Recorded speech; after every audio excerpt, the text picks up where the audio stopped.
And peace of Christ to all of you. I hope the voice and sound coming clear from your side. And during any time you have difficulty in Discord to hear me, you can go to YouTube or Rumble so you can hear what we are saying. Because sometimes Discord can have problems. So just in case. As you see the title of my video today, War in Christianity Make Us Stronger. You know, those the wicked in the West, not only in America, but the wicked war at the Christians started long time ago. But I will not take you too much long on time. If you remember the filthy Obama, the Muslim Obama, when he became a president, the first thing he did, he commanded all departments in the government, and he asked all companies not to use a Christmas word. And then we start hearing everywhere says happy holiday. Anyone remember? Just to refresh your memory in case you are suffering from some mental illness. Because a lot of Western people, they are suffering from mental illness and their memory is so short. So those cowards, those wicked liberals, I mean, why Christmas is their enemy? What is exactly the problem? Why somebody is angry from the word Christmas? Well, Christmas is the name of Christ, and Christmas means that this country is still a Christian country, and whatever country is using it, it's mean they are under the influence of Christianity. And then we start noticing even some stupid people who claim to be Christian, they don't write the word Christmas, they write the word Xmas. Xmas, which means Christ is X. So even those stupid who call themselves Christian, they don't know what they are typing. This is a movement started by the wicked American. And I'm not saying all Americans are wicked. I'm talking about the party of Obama and his kind, like Harris, Joe Biden, and all the garbage. They start writing the word Xmas as a start. Then we will take the word Xmas. Even Xmas is not there no more. So we say happy holiday. Biden, just in the last Easter, instead of celebrating Easter, and remember he claimed to be a Catholic, for sure he is, he put the flag of the homosexual on the White House in the Easter day. And he banned the Catholic Church from doing service in the Memorial Day. A service which they do for more than 60, 70 years. Every Sunday in the Memorial Day, they do in that location. He banned them. And then the Catholic Church, they sue Biden, and then he find himself, oh, I'm going to lose support, so I will allow them to do it. So the war of the wicked Democrat, and when I say Democrat, not necessarily in America, the wicked Democrat exists in every country in Europe. Those are the liberals. They are the wicked. They are the wicked part of the society. They are the one who want drugs. They are the one who want to promote naked beaches. They are the one who don't care if you burn the churches. Actually, they are the one who burn churches. They are the one who confuse the children about gender. They are the one who do not know what is a woman. They are the one who, they have Olympic. What Olympic have to do with mocking Christ? Nothing. If there's any connection? Yeah, for sure there's a connection. They will take any opportunity to mock Christ and Christianity. Those are the wicked, and they are our enemy. I know many people don't dare to say this word. They are our enemy. They hate us. If they could, they wish they can delete us from our existence.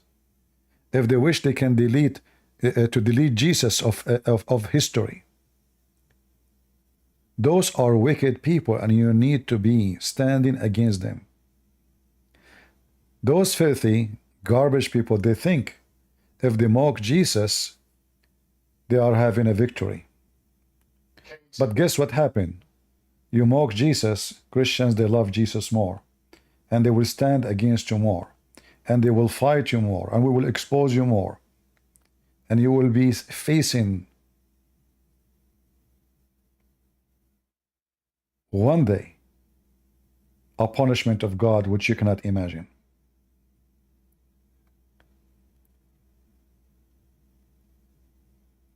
Many people do not know that this is an organized war against Christianity.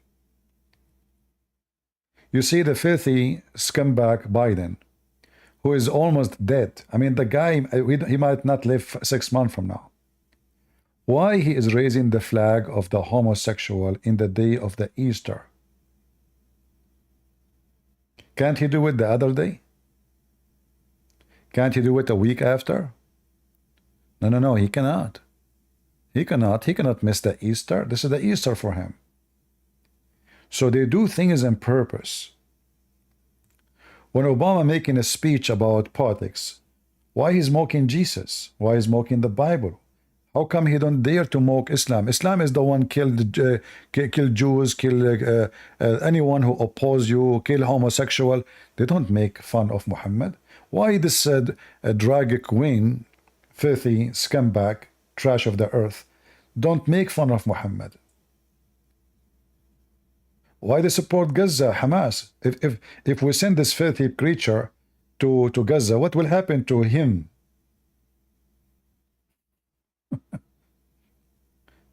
So they are evil.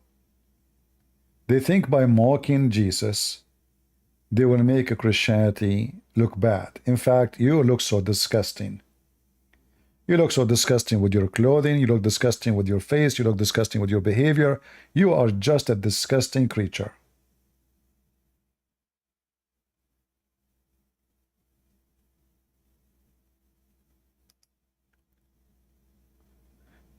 In the top of that, Christians are mocking Jesus too.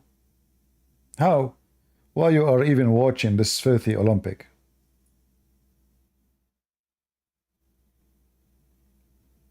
How many Christians who they are practicing in this Olympic they withdraw after what happened?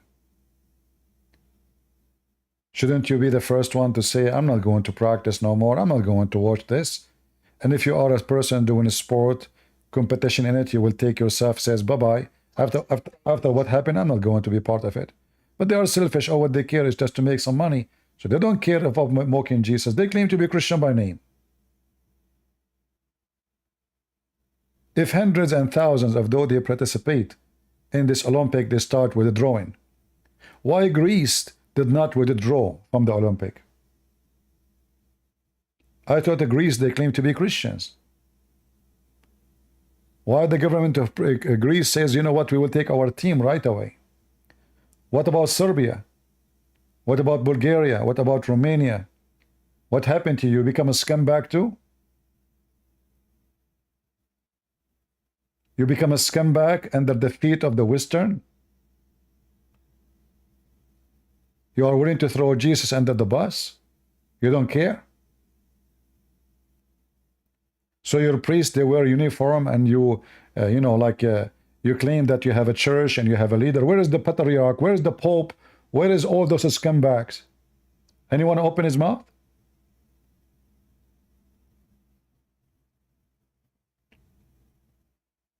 They are just holy men. They are holy. What is holy about them? They are holy shit.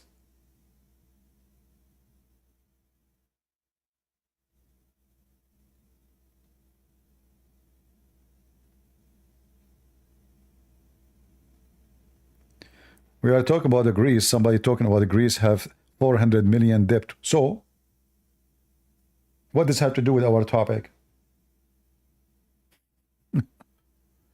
Weird people.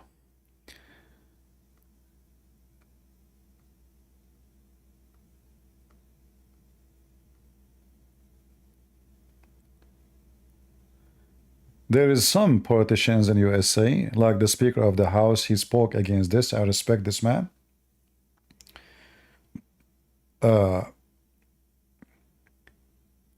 We have to join the war against those wicked. And I know people, they will say, oh, maybe he is saying we have to go for violence. No, we are not talking about violence.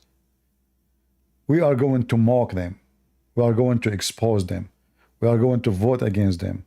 We are going to take down their government. We are going to conquer all their lies.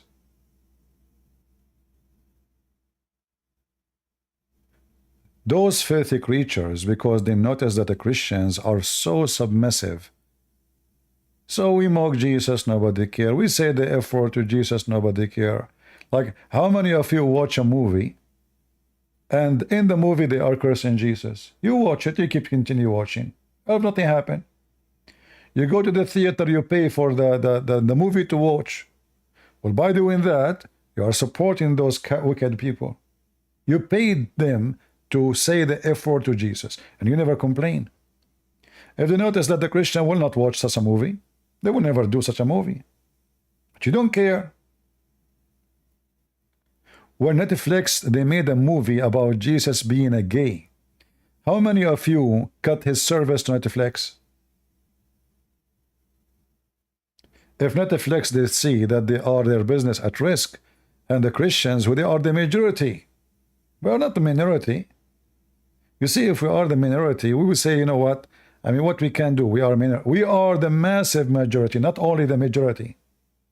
But because we became submissive, oh, we love everybody. We love Netflix too. We love Dragon, filthy, garbage queen. They love everybody, those Christians. They love the devil too, maybe. Because I don't see the difference between the devil and Netflix and those and the wicked Joe Biden.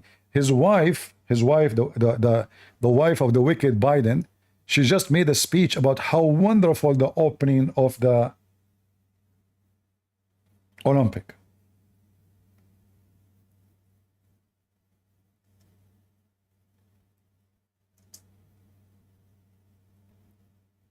How wonderful.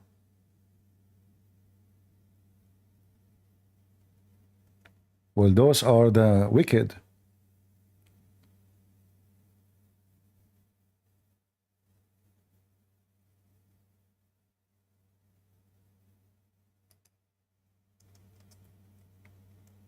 Mocking Jesus is a victory for them, is a target, is a wish, is a pleasure.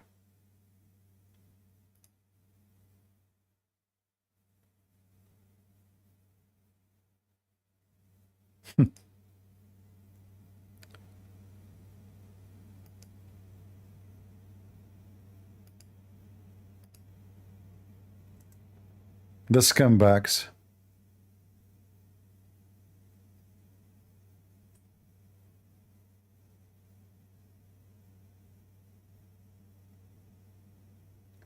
Naked blue man breaks his silence.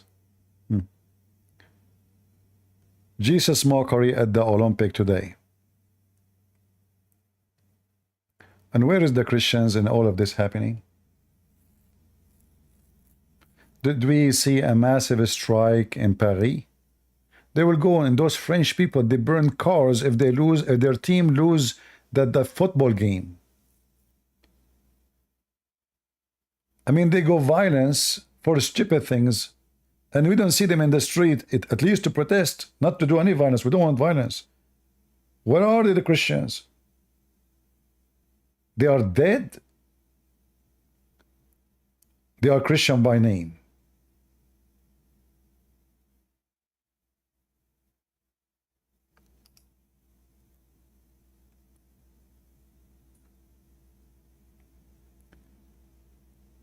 This is why when there is an election, you know, we have for centuries, we inherited a fake teaching of fake priests that the Christians should not oppose governments. Why? Because there is verses in the Bible says that leaders chosen by God. This is false. This is not what the Bible is saying. We know that John the Baptist, he opposed the king and he paid his life for it. Is that correct? Is John the Baptist a very wonderful, great man of God? So they take a verse and they manipulate the verse to make it fit to subdue the crowd and to make you a bunch of goats, and you lost your horns. When John the Baptist, he opposed a king, he opposed him for something way less than this. It's about a man, he wanna marry a woman, she don't, he have no right to marry her.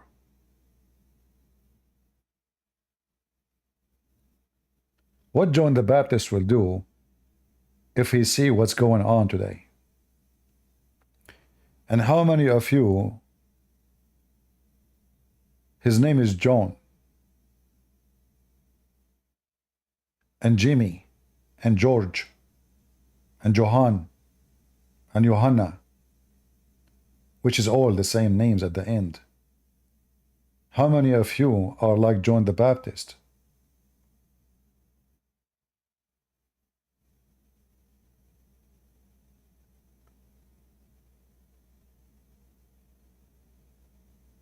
It's a time for us as a Christian to stand up to fight for our rights. And trust me, those people they fear, they don't respect. When they see you voting in the election against them, this is how you teach them how to behave and how to respect you. You have to force them. If you are waiting for them to respect you voluntarily, good luck with that. The reason they respect Muhammad, even though he is a pedophile, he is a child molester, he is a criminal, he is a thief, and you want to kill them because of fear. We don't see the drag queen making fun of Muhammad. Queen. The queen of the sewage.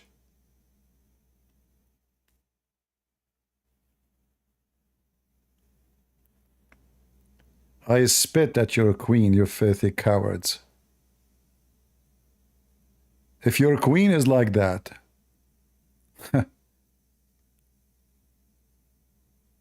what a bunch of garbage people.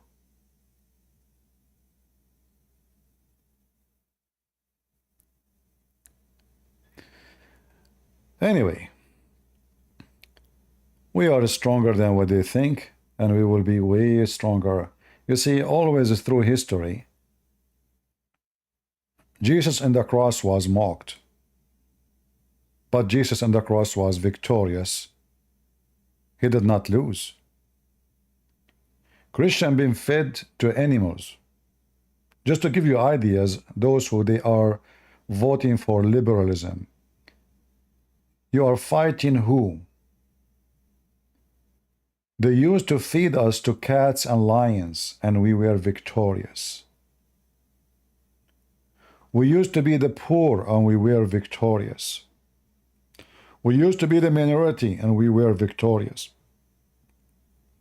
And today and forever we will be victorious, and you are a bunch of losers. Look at your community. Look at the community of the liberals. Drugs, sex, nakedness, sleeping in the street. They have no future. Some of them, they are rich. The majority of them are doomed poor. And the rich ones, they call themselves liberals, communist, but they own billions of dollars because they are fake, even liberals. Like Bernie Sanders, he makes speeches about poor, but he have millions in his bank. In fact, all of them. Look at Obama, where he live.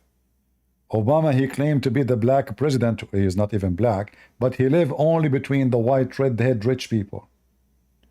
Where is his villas now? Is it in a black neighborhood? We know the answer. Where is Nancy Pelosi she live?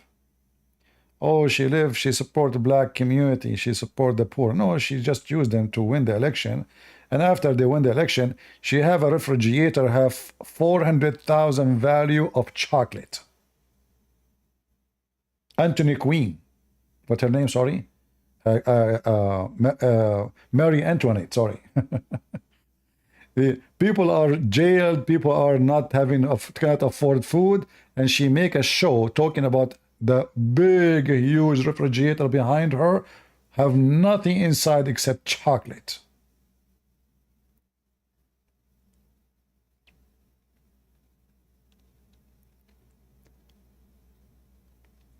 Filthy cowards.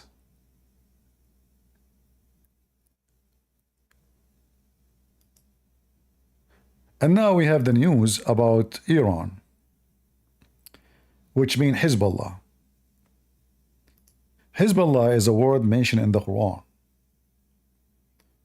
And this is one of the funny, stupid things about Muhammad and his religion. Have you ever heard of a god, he have a party? Hezbollah is not a name given, or let us say, like it's just a name, somebody came with it. No. It is in the Quran, and Hezbollah, aka Iran, they took that phrase from the Quran to establish what Muhammad called Hezbollah, the party of Allah. So the party of Allah, which is a party of pervert,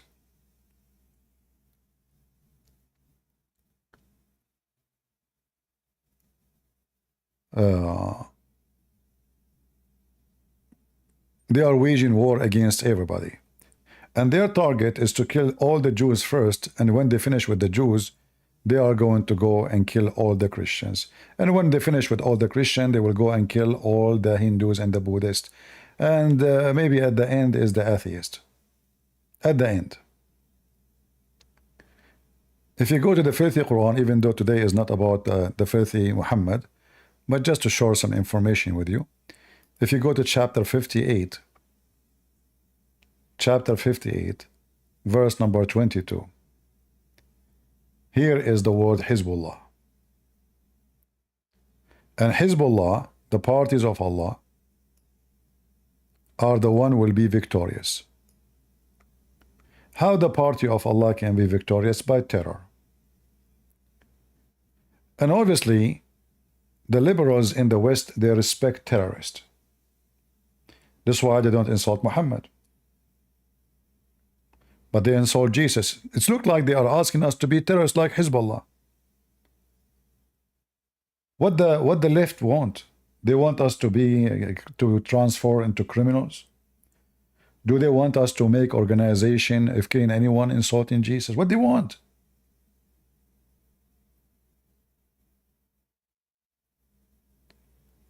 They are showing us that if you are a terrorist like Muhammad terrorist, then we will not only that, we will give you extra right, we will spoil you, we will defend you, we will praise you just because you are a terrorist. Hezbollah is shooting rockets at Israel non-stop for 8 months. Obama, Muhammad Hussein Obama, and Muhammad Joe Biden, who quote Muhammad, remember Joe Biden, he quote Muhammad, they don't quote Jesus. The filthy scumbag Joe Biden, he don't quote Jesus, he quote Muhammad. Yet he claimed to be Catholic. And you go vote for who? The one who quote Muhammad. You claim to be Christian. I hope those who vote for the liberals, you know, they call themselves Christians, by the way.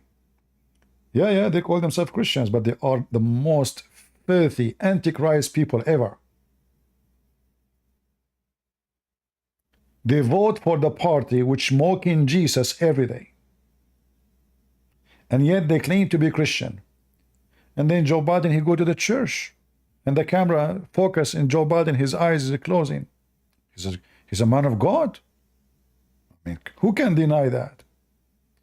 That's why he command the FBI to watch Catholic churches, and they list Catholic churches under terrorism. Why? Because they fight against abortion. Can you believe it?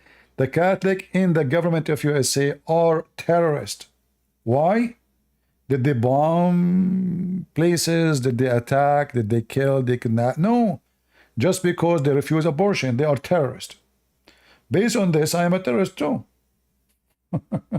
for them. This is how filthy, trashy scumbags they are. So the filthy, Hezbollah is attacking Israel.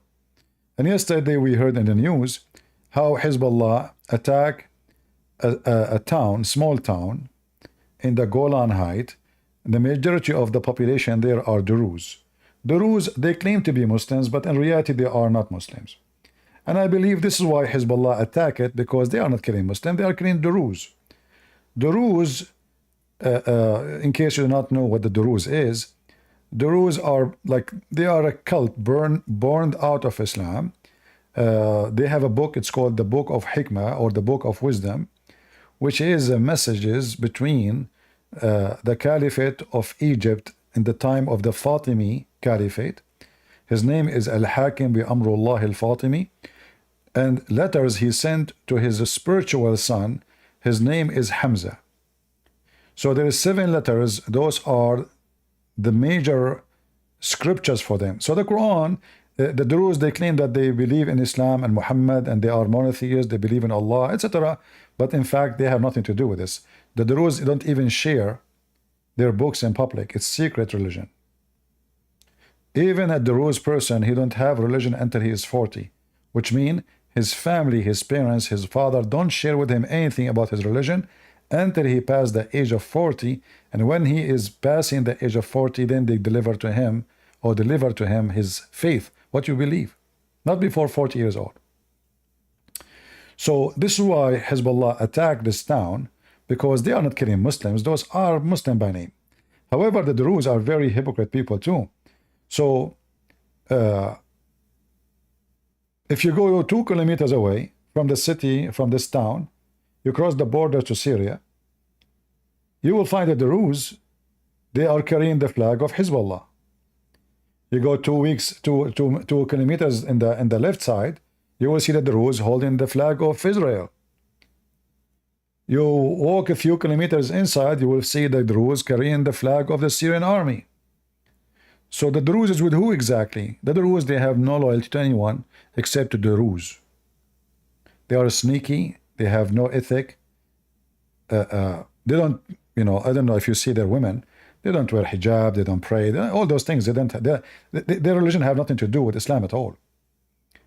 This guy, George Clooney, the actor, his wife is a Druze. So now Hezbollah, they attack this town, and I think this is a revenge, because from the Druze there is many, they joined the Israeli army. I don't know how many thousand from the Druze they are already in the Israeli army, but there's a couple of thousands. So Hezbollah is so angry from the Druze in Israel. The Druze in Lebanon, they defend Hezbollah, because the Druze, as I said, they take the side of the strong. Who is the strong here? We are with him. It is America, we are with America. It is Israel, we are with Israel. It is India, we are with India. It doesn't matter who take over the area, they are with him. So Hezbollah in Lebanon is strong, so they are with Hezbollah. They walk 2 kilometers away, they enter into Israel, they are with Israel. And they strike from time to time. They ask, oh, we will not accept citizenship of Israel. And then when they start building for them schools and hospitals, give them high salary, the Israeli pay them, then suddenly they take citizenship and they join the army. So they play games, they are not an ethical religion. However, Israel now, they are trying to show the Druze that the attack on them is attack on us. They are trying to make them, you know what, you are here a minority, couple of thousands, and there's nobody to support you. You see, even Hezbollah, they want to kill you. So this is like a golden opportunity for Israel to show the Druze that you have no help except us. Nobody cares for you. However, I just saw in the news that Netanyahu, he finished his meeting with his cabinet about the war. Now, because I know Netanyahu that he is a potato, So I'm not expecting him really to go for war. I'm just expecting him to make a showtime. You know, like, oh, we will show you what Israel can do. So they will hit a couple of hits, maybe for a day, 2 days, something like that, and they will stop as usual. Because this is scumbag, Netanyahu is a scumbag. He don't care for victory. He don't care really to bring victory to his nation. He cares for how long he can stay in the office as a prime minister. So he is not a trustworthy, and he is not the one who can bring victory. And I guess by tomorrow, we will see the news about Israel attacking Hezbollah. But what they will do, we know we burn some buildings, we shoot here, there, and then we stop, and that's it. And then Hezbollah attack again second day, which means nothing is done. But all of us, we knew that those cowards in Hezbollah, they are doing that because they knew that Netanyahu is a potato. If they knew that the Israeli, they will attack them in a massive way, they will launch a war, not just a, you know, firework. They will never dare to shoot one rocket at Israel. Just yesterday, they shot 100 rockets in less than 2 minutes. What the Israeli did? They shot empty buildings. And not only that, they reported in their news that the power in those areas are out. Israeli, they cut the power there? There's no power in Lebanon. Since when? The Lebanese government cannot afford to supply power to their citizens in all the country. The whole country run by generators. There's companies, they buy big generators and you pay them every month. And they run a line to your house. Government cannot provide this long time ago. Banks are shut down. Government does not exist. Hardly they can even pay for the police. So in the news, the Israeli trying to make themselves that they are responding, but in reality they are not. Because if they were really responding, Hezbollah will never dare to continue. But because until now, not a single serious response. Someone will say to you, well, they killed more than 500 members of Hezbollah. You know, those Shia, their women, they will make 500 after 5 minutes, not 5 days. For them, they are going to heaven. Well, you know, killed nothing. And Iran and Qatar, they are paying them big money for each one they lose. It's a business. The family, they have 20 kids, 25 kids, 30 kids. So let 10 kids die and we get rich.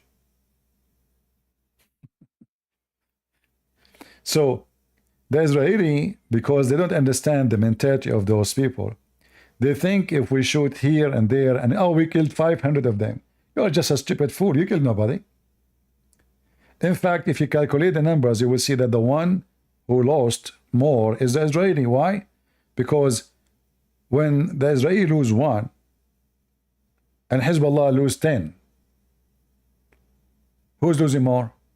Israeli. If the Israeli lose 1 and Hezbollah lose 100, who's losing more? The Israeli. Because at the end of the day, you have to calculate how many ones you have and what is your population and how you can, like how fast your population rebuild again. So when you lose 1 person, how long is going to take to replace that person? So the Israeli are being very stupid. They are just afraid to go for war just because America is not siding with them. But we know that Israel, if they go to war and things go wrong, they can nuke their neighbors. You will never lose a war. Any second you feel yourself you are overwhelmed, you can just nuke them.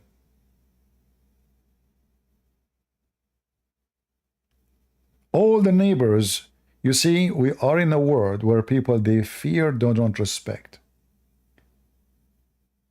The reason they are attacking Israel right now, because nobody fear Israel no more. Because they have a potato government. After all what they did in Gaza, did they really do anything serious? No. Because everything done in Gaza in 8 months can be done in 2 days.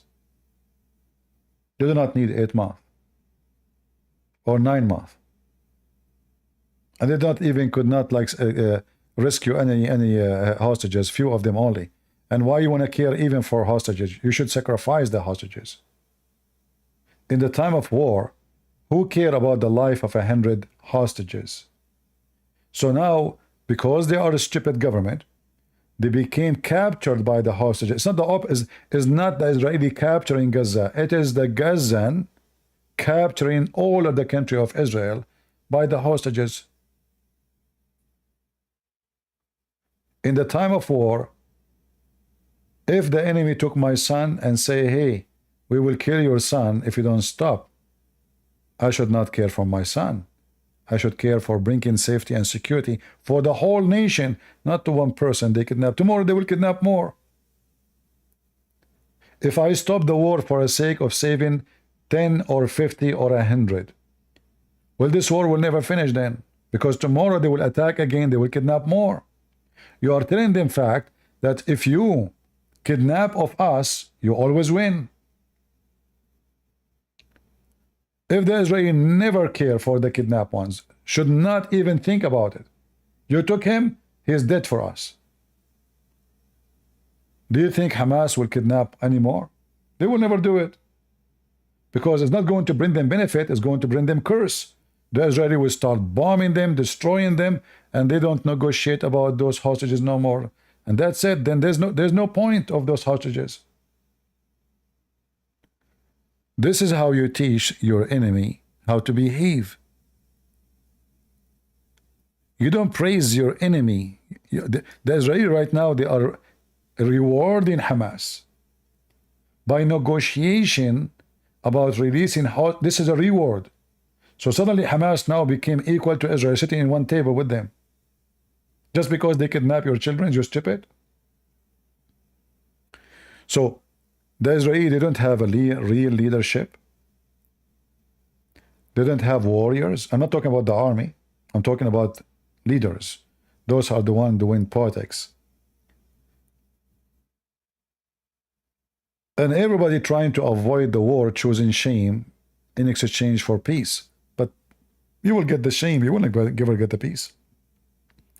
Okay, if Israel stop fighting with Hezbollah now, what is going to happen a year from now? We know what will happen, the same. Why you don't finish it once for one all? Why this war have to continue for the coming 100 years? And they are getting stronger. And they are getting advanced.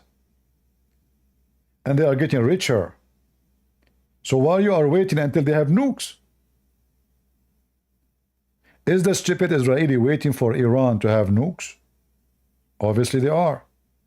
Why Netanyahu did not destroy the nuke facility of Iran 20 years ago? 15 years ago? 10 years ago?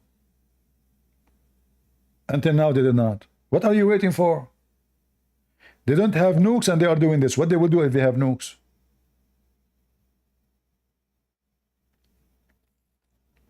So I wanted to put all those things in front of you to show you what the world is about today.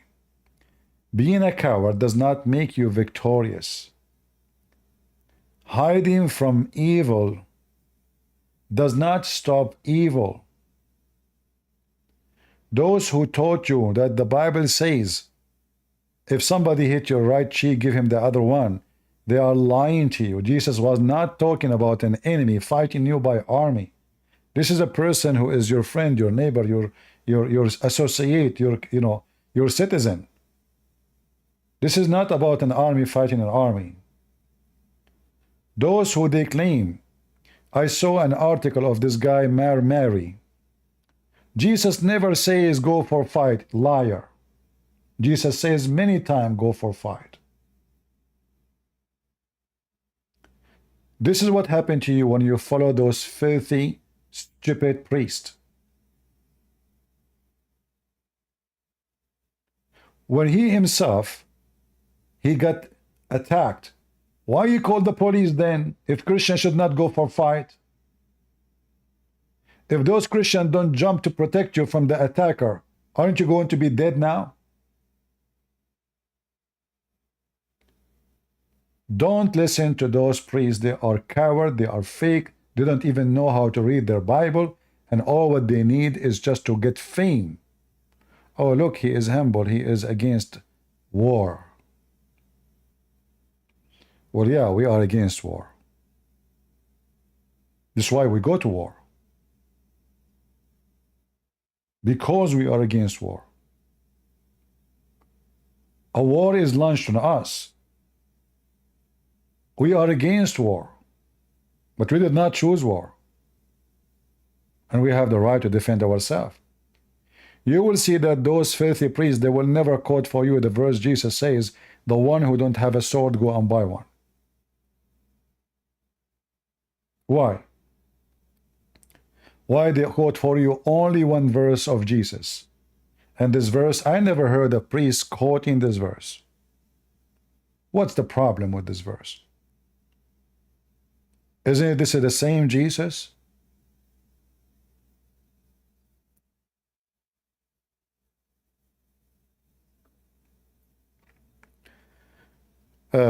I see here a smart Christian. He is saying, pray the rosary, bro. Those people, they want to fight evil by the rosary. Weird. Rosary? What the rosary have to do with what rosary is about? Christians, you know what they can do? Rosary, here we go, that's it. Pray the rosary, bro, your problem solved. Mary can solve your problems. Hello, Mary? Rosary time. Okay, they will okay, destroy Hezbollah now. What's wrong with people? Use your brain, stop being silly. The Bible says don't repeat your prayer. Don't repeat your prayer. The rosary, when they repeat their prayer, is just a stupid act. God is not deaf. And you pray to God. You don't pray to, you don't ask anyone. You do not need to ask anyone. And if you pray when you are acting, not when you do no act. Like those Christians, they want to win the election against the wicked, but they don't go to vote. Oh, let us read the rosary. Trump will win. Let us pray our Father out of heaven, and then Trump will. You have to go and vote. The Lord, he says, go and I will be with you. I will go with you.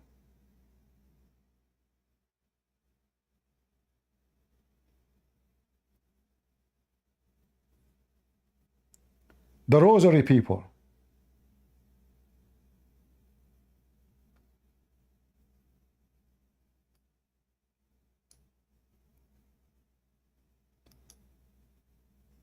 They want to have victory over the devil by rosary.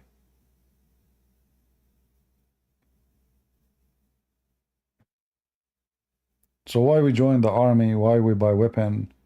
Why? That's it. We say the rosary, everything is solved. Imagine if Israel, all of them, they are Christians, and they are like those people. They create an army. It's called Rosary Brotherhood. Hezbollah attacked them, Iran attacked them, Sunni Muslim attacked them, the Druze attacked them, all neighbors attacking them. And what the Israeli would do? Let us pray the rosary. They will slaughter them all. They will kill them like a chicken.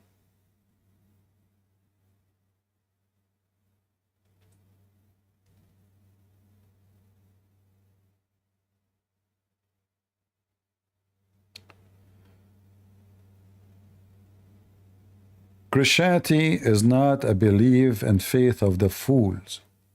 Christianity is a faith of both people who they have intellect and intelligence. Jesus himself, he resurrected people from death. He made the blind see. He healed the leper.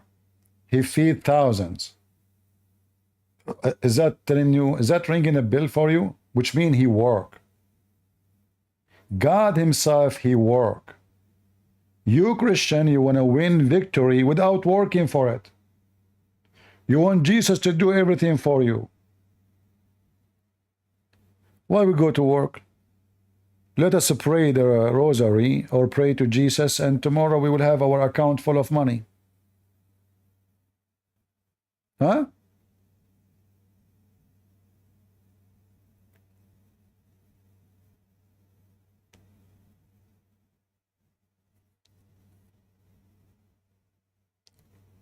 So we as a Christians, when Jesus he commanded his disciple to go and teach and preach, they gave their life. You know what they gave life mean? They were martyr. Those Christians today, they want to win war by doing nothing. They don't even go to vote. Even their priest says to them, vote in the politics is from the devil. Don't vote. I made a video about a guy, he was telling the Christians, it's a big sin. This is not what God asked you to do. This is not part of the Ten Commandments. What? No, this is part of the Ten Commandments. When God said, don't murder, then you should go and vote against murdering people, like abortion. If you watch the murder happening and you don't vote, at least vote against it, you are part of the murder because you did not oppose it. When you don't oppose wickedness, you are a wicked. When they want to force sexual agenda in your children and you don't oppose it by voting against it, you are wicked too because you allow it to happen. You are part of the system. So when you don't vote, in fact, you are voting for the enemy of Jesus.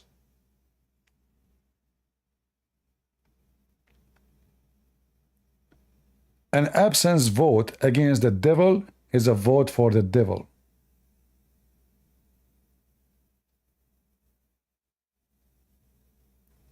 And then you cry, look, they are doing this to us. Look, they are teaching our kids, you know, oh, look, my son, he went as a boy, he came back as a girl from school.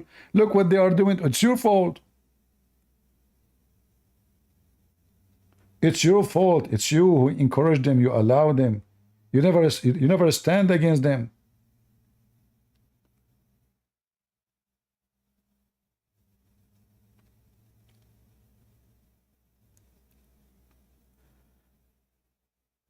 An idiot saying CP is a Sunni. Oh boy. Lord have mercy.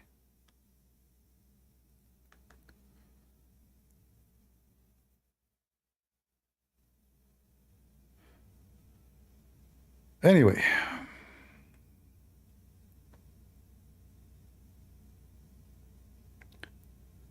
I hope Christians will stand for their rights. They will fight for their rights.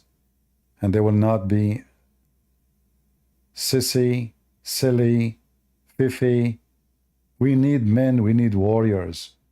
Time to stand up for what is right. Otherwise, you have no right. The one who don't defend his right, he have no right. You have none. You earn rights when you take your rights. Nobody will give it to you. You take it yourself.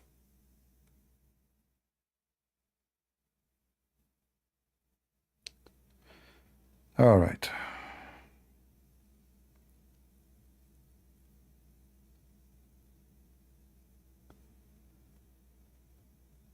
Well, today we have a Christian conversation talk. We are not debating Muslims. There is no need even to debate Muslims. Islam is a very stupid cult, you know. I mean, that God, he will make your penis endless if you convert to him. I mean, isn't it this is enough to prove to you that this religion is as the pervert? What penis have to do with God? So now I believe in Allah, my penis will like it's increasing. Alhamdulillah, my penis is getting so big, man. Wow, must be Allah, must be true God. I mean, that's it. There is connection between my penis and Allah. What if my penis go and screw Allah himself? I mean, this guy is going endless. So Islam is just a stupid donkey cult. However, with the wicked Western, Islam became shiny. If you go and see those wicked women and wicked men like Free Palestine, and you know, just to get a click in their videos and get more view and make more money from TikTok, Oh, he converted to Islam, free Palestine. Subhanallah, today I feel better. She is a whore all her life, sleeping around with everybody, and now she wear hijab and she claimed to be the Virgin Mary.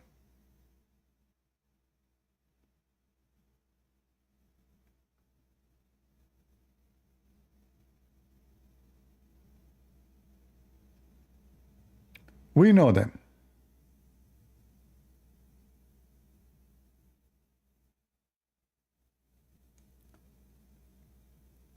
Right?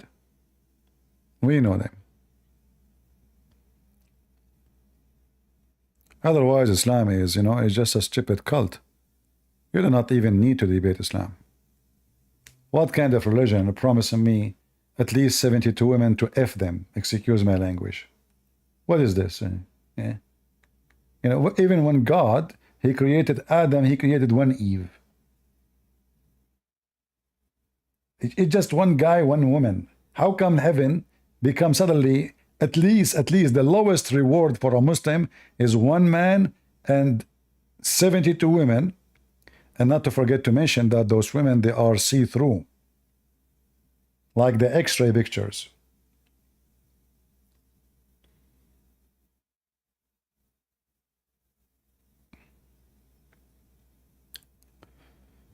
All right.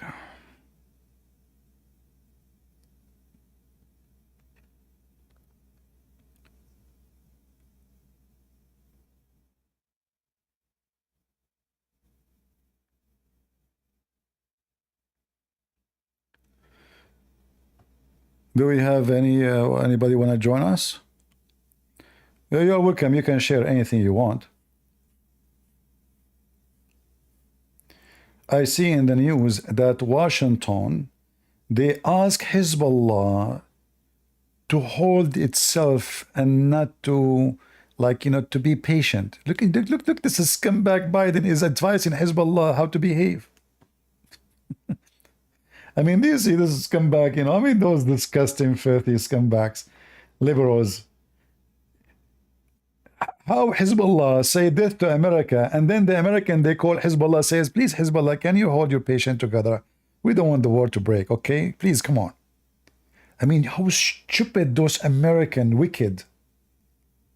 I mean, those people, they shout every morning, death to America, death to Israel, death to America, death to Israel. And they are doing their best to protect Hezbollah. And they are putting all the pressure on Israel not to attack Hezbollah. I mean, do you see, can you imagine how wicked those liberal American? Wickedness itself is their name, is their title, is their religion.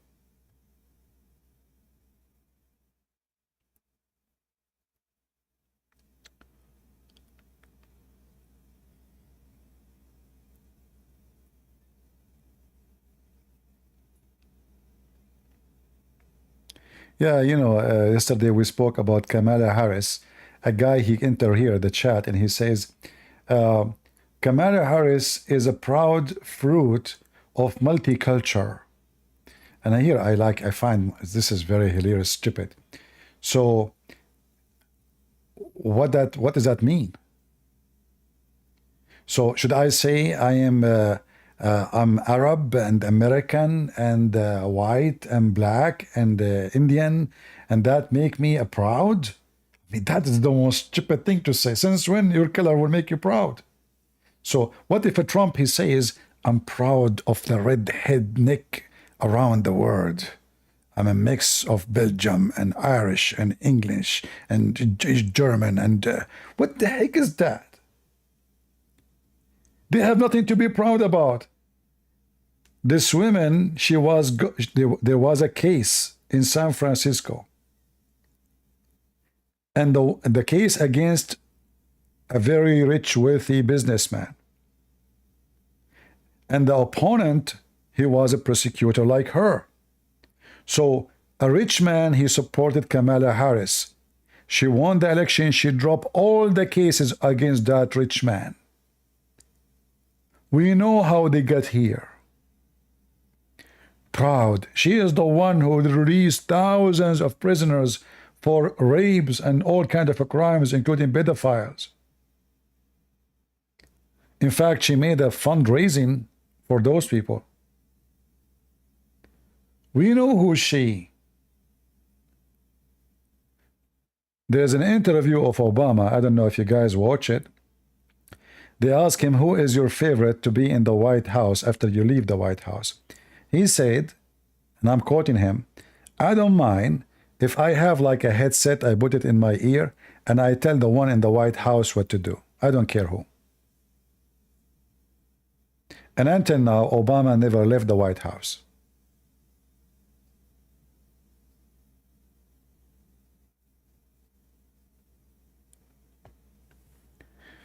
Yeah, we spoke about the French Olympic opening.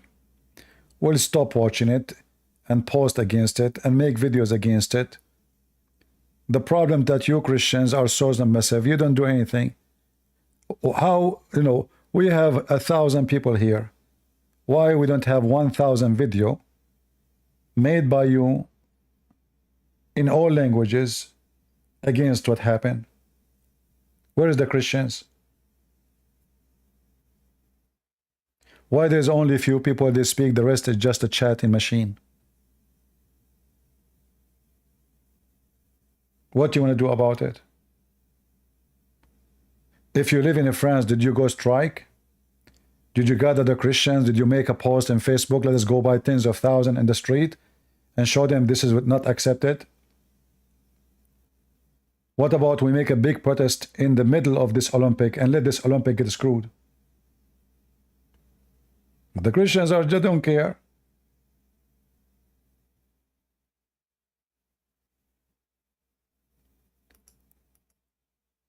All right, we have somebody want to talk. Hello. Hello. I have like 2 questions.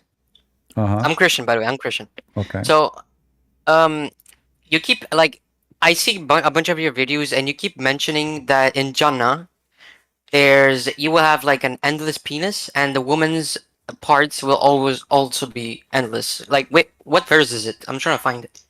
This is not a verse. This is a hadith. Oh, okay. Can you give me the hadith, please? Yeah, people will post it for you. All right. Yeah, this is not a reason to come on the stage where you post this hadith a million times. Anyone have the link, please post it for him. Go ahead, Christian. Hey, Sifu. I want one hadith. Can you speak louder, please? Can I get you now? Yeah, go ahead. Can you find the hadith where it says Guys, I'm not going today to talk about hadith and stupid things. What's wrong with people? Today is about us as a Christians talking. We speak 7 days a week, screwing Muhammad in his butt. So where you been in all the 7 days? And why, when I say a hadith, why you don't take it from the screen? I show it. Should I give a hadith for individuals? So we mention a topic, the video is there, stop the screen, take a screenshot with your phone, post it in Google, the screen as it is, click at search text, you will find the hadith immediately. They don't want to work, they don't want to do anything. Can you give me this? Can you give me that? Can you give me that? So what I'm doing all my life here?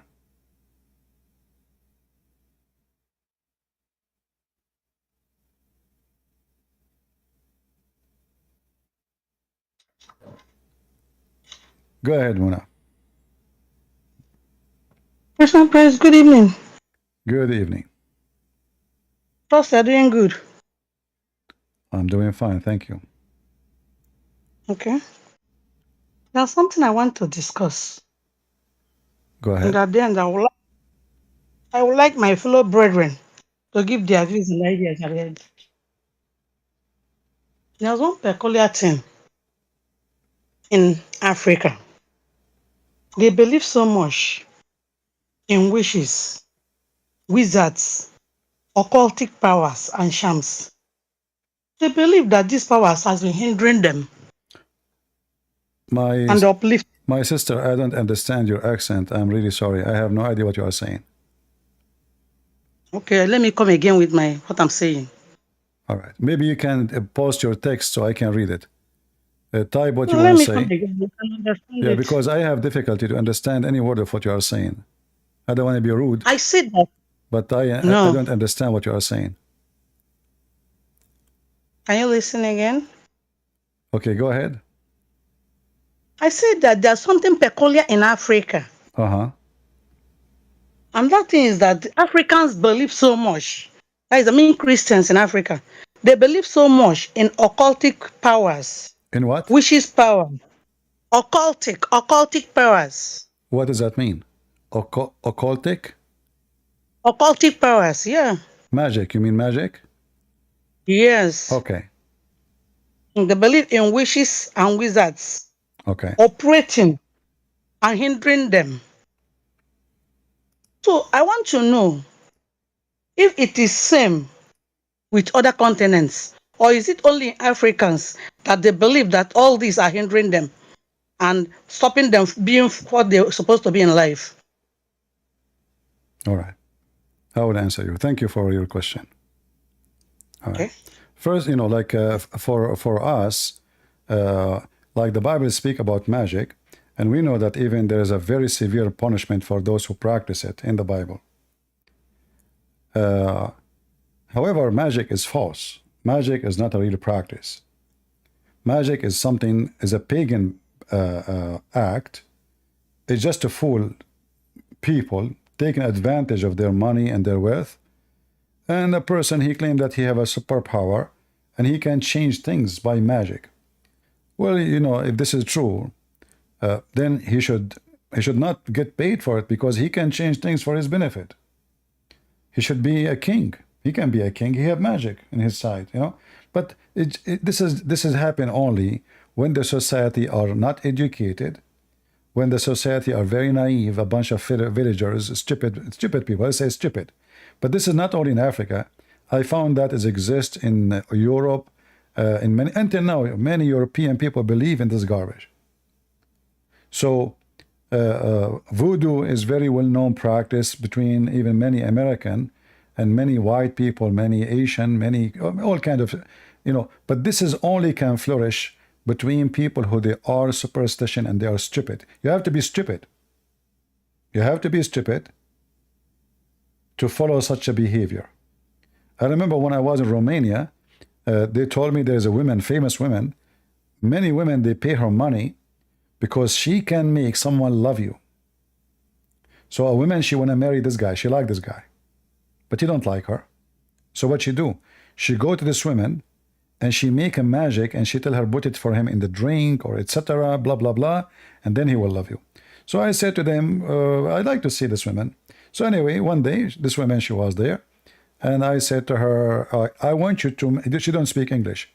I said to her, I want you to make me love you, and I ask you to marry me. So they translate. They said, no. I said, no, I will pay you. I will pay you, but I want you to show me that you can make me ask you to marry me. I want to see if you can do it.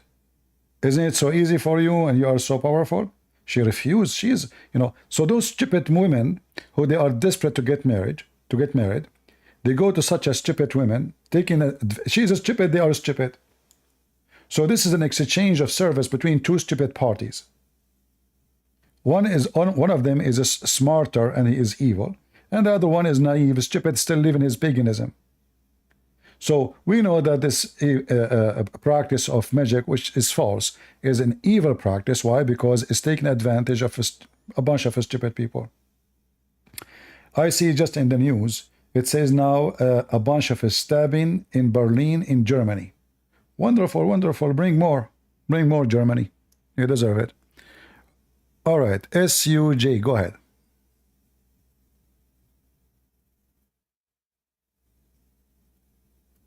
Are you there? SU, are you there? Oh, shalom, CP. Welcome. Shalom. Can you hear me? I hear you. Go ahead. Okay. Yeah, I wanted to mention the disturbing thing that happened at the RNC the first day. when they brought this Sikh woman who gave glory and called her pagan god like the true, the only, not just true, the only true God. But what was most disturbing, it was that the crowd bowing, most of them were bowing their heads, and then the clap and the applaud they gave her. It really angered me because what they did is they agreed basically that her God, her pagan God, is the only true God. And I don't know. I don't see. I was looking online to see how Christians are reacting to that, and I saw a couple of things, but I didn't see an outrage reaction from us. From, I mean, I should speak for myself too. I'm guilty of that. I should Yeah, you start see, something about. the problem is that those Christians, because they what they learn in schools and in universities and in the media, that we respect everybody, we respect everybody believe, etc. So now the women in the stage, and then she is going to pray to the only true God, and because they are a bunch of fool, idiot, the word stupid does not explain how stupid they are. They don't notice that they are just bowing down to a fake God. I mean, and not only that, many of them they have a T-shirt, the shirt it says Jesus. It says Jesus, and Yeah, and then they bow down to the stupid God of the Sikh God, which is Allah. yeah, So this is how stupid they are. They don't use their brain. Their brain is very limited. Those people are like sheep. They are driven by anyone, not the real shepherd Jesus. Anyone in the stage, he is their shepherd now. Trump in the stage, he is their shepherd. Biden in the stage, he is their shepherd. Whoever have a stick, they move with him. Nobody want to use his brain. So this so kind of like, this was a very evil yeah, act. And here you notice that the Republican, they are moving to be a woke community very soon. So they are doing the same as the woke community. They brought a woman, they call her a model, but we know what model is about. What model mean? yeah, I What saw model? that too. So they brought a one, she have tattoos and etc. I mean, who need those? Why those are? Because in order to win election, for them, they don't care even if they bring the devil on the stage. Yeah, The I dev, saw that, and I if the devil can 100% agree with. if the devil can recommend Trump or Biden, trust me, both of them, they will say please. Yeah, and that's against our belief because we believe God can do the impossible. So trusting in man is not godly. Trusting in man, putting their trust in the model and in whatever, it goes straight against our belief, which we believe that God only, we can put our trust only in Almighty God, Jesus Christ, because He controls everything. And why we put our trust in mere man, that really angered me, and I didn't watch the rest of the RNC. Yeah, I just wanted to share that. But thank you. I appreciate your take on that. You're welcome. Yeah, Thank you. obviously those Republican, they are the one who organized this convention is a pervert, idiot, and he inserted all those weirdo, all kind of weirdo. They came to the stage, like when they brought this actor, what his name, Hulk, and he took off his T-shirt. What is that? I mean, this is a childish. Is that a cartoon? What is this? Enough is enough. It sounds like Mimi Hijab on the stage. But anyway, because they understand that the majority of Americans, they have a child brain. They are not educated. They are very emotional. They are like, American, not too. I mean, you see, I like Indian movies. And the reason I like it, it's how silly and how stupid it is, not because how smart it is. I mean, the guy, he sent a letter to the girl, and secretly they are going to meet in the middle of an old temple, secretly. And then they meet together, and then suddenly they start singing. And then suddenly there's 20,000 dancers behind them. I suppose this is a meeting, secret meeting. So Republican, Democrat, this is how their secret meeting is. Their secret meeting, they bring thousands of TV stations. They bring a belly dancer, they bring a whore, they bring a model, They bring I mean, all kind of weird people. And all of this is just to collect vote. So, like, why in the word Trump he invite Kardashian? Are we going to vote for Trump because of her boobs or because of her ass? Who is this Kardashian? She is a philosopher. She is an inventor. She is the power of America. And Biden do the same. I mean, the stupid people, you see. But this is telling you how uneducated the Americans are.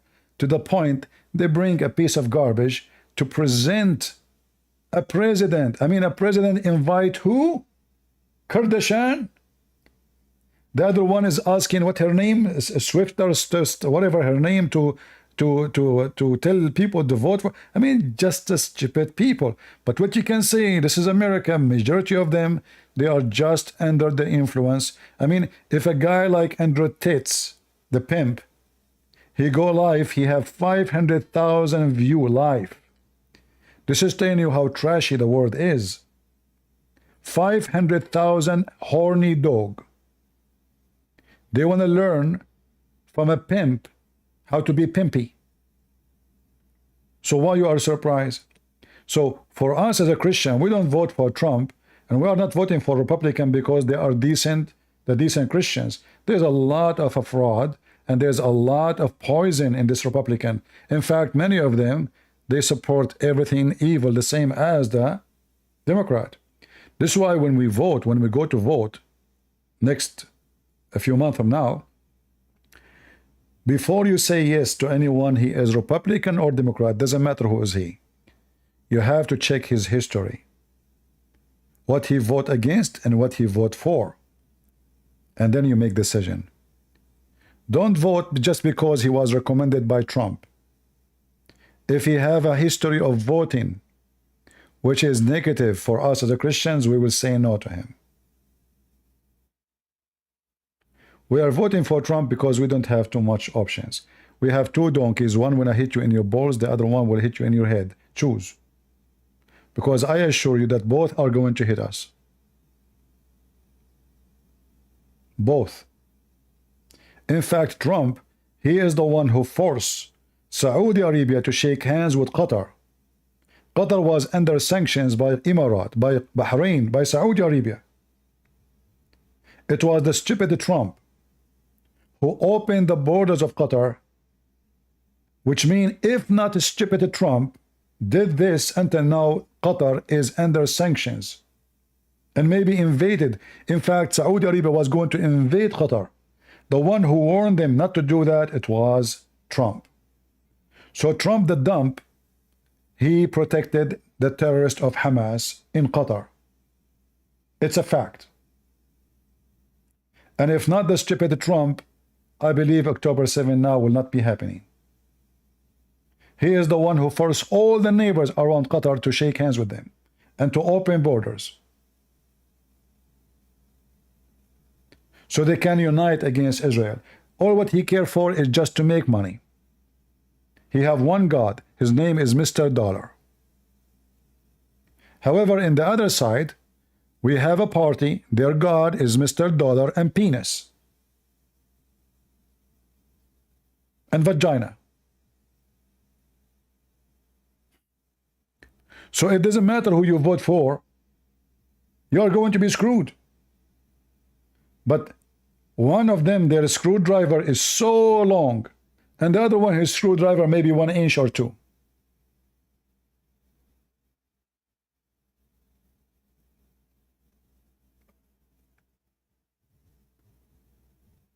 Right now, the sons of Trump, they are praising Saudi Arabia.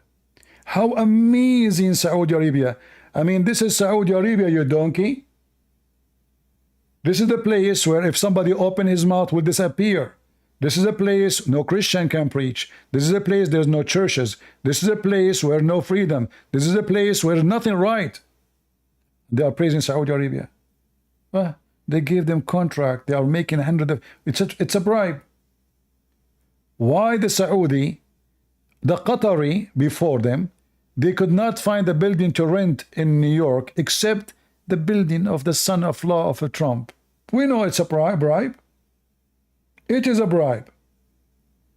And the Saudi, they could not find any construction company in the world to do business with them except the sons of Trump. We know that is a bribe. And this is a bribe in advance, so when he becomes a president, he will pay them back. But what we can do,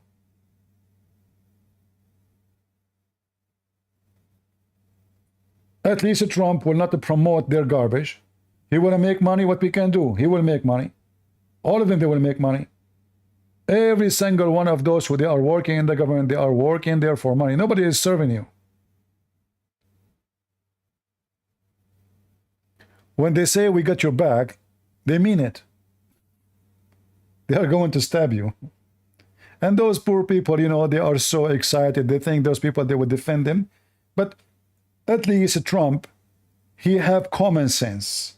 When it's come to security, to business, even enemies fear him. So he has certain common sense. And this is what we were supporting. Otherwise, both of them, they have many negative issues. But the Democrat, they lost their mind. All their brain is about the transgender, the drag queen, the flag of the homosexual. They put the flag everywhere in the world in the embassies. I mean, how our enemies will fear us? What is the flag of America? They are the one who burned the American flag and they put the flag of the queer. So we have no chance except to vote for Trump. And that's why I encourage you. I am speaking negative about Trump in many ways because I am truthful. But doesn't mean we should not vote for him. We have no choice but to vote for him. Otherwise, you will have way more years of inflation, corruption, collapsing, security, borders, Hezbollah and those terrorists, they will grow like weeds. Do you know why when Biden became president, suddenly war is everywhere? Suddenly those people, they dare to shoot at our army everywhere? Because they notice that this country is collapsing. Doesn't have a president. Look who is the president and look who is the vice president. This is a joke. Sometime you need a decoy.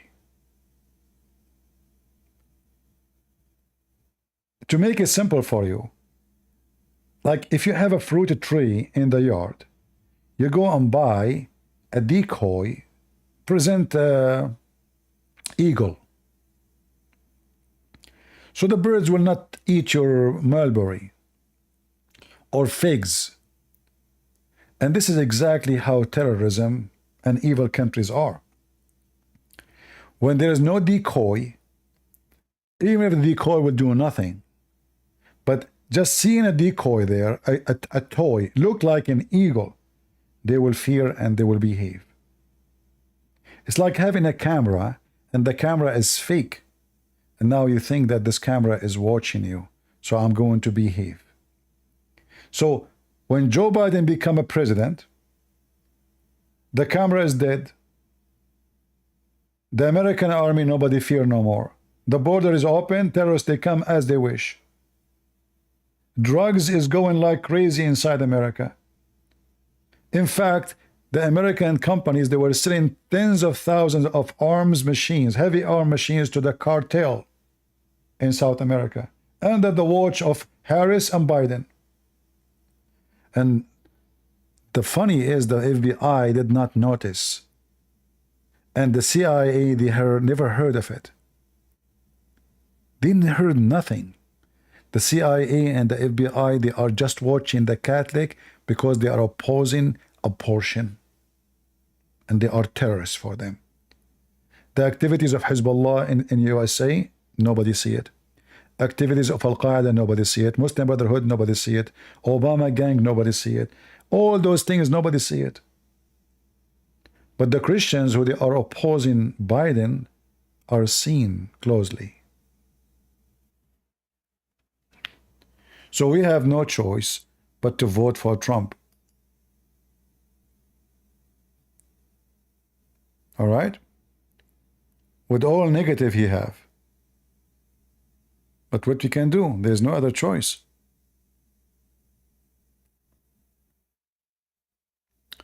Is it Trump is going to take care of them? Well, as I said, you see, Trump is not the only one is in charge when he is a president. When you have the whole party in control of the Congress and the Senate, there's many opinion they will lead the president to make it. You see, when the president he see himself alone in one opinion, he will not be able to accomplish anything. So this is why we have many members, many congressmen, many senators. They can oppose Trump when he's wrong. As an example, who remember when George Bush he decided to give control to Emirat over our New York ports? Anyone remember? At that time, George Bush he have full control. The Republican they have full control of the Congress and the Senate. So if the Congress and Senate agree with him, Emirat right now will be controlling your ports in New York.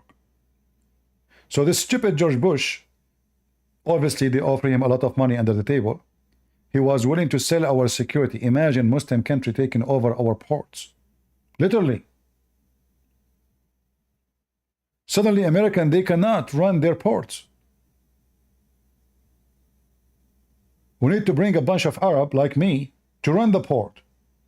And the funny is that the Emirat themselves, they bring American to run their port because they cannot run it. So it's just a business deal. They are everything for sale for them. So at that time, the American Congress and Senate, they oppose massively. So George Bush failed. This is why we hope that when Trump he go wrong, we will have many decent, still there is many decent in the Congress, not all of them, and in the Senate, not many of them. They will oppose the bad behavior of any. And we hope for that. Right?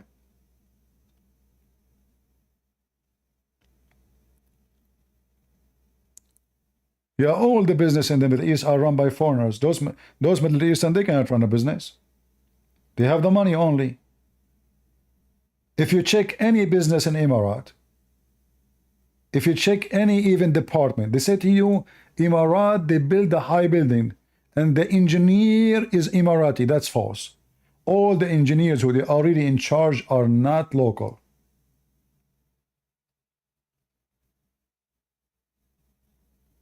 Even the one who cleaned the garbage in the street is not them.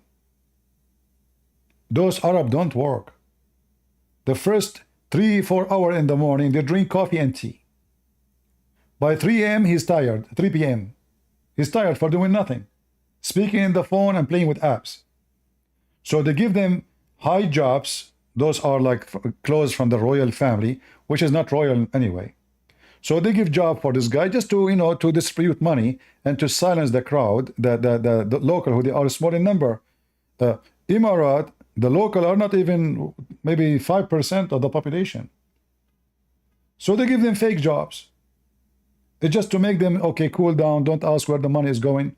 And the real people who they are doing the jobs is foreigners. Everything is done by foreigners. Taxis run by foreigners. Limousine run by foreigner. Electric company run by foreigner. Phone company run by foreigners. The garbage collector run by foreigner. Anything run by foreigner. And then they say to you, Saudi Arabia is building massive building. They cannot build anything.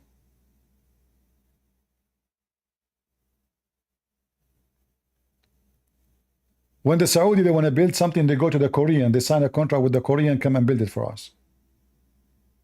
And then after the project finished, they say, Saudi Arabia built. We know what's going on.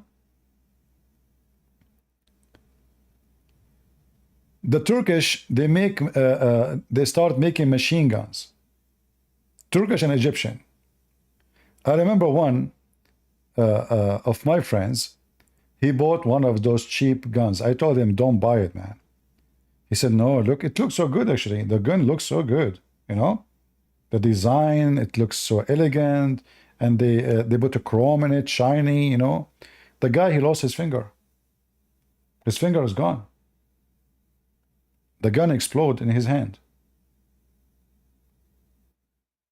The finger is close to where the bullet is. His finger is gone. Totally gone. Like it's not, that's it, it's gone.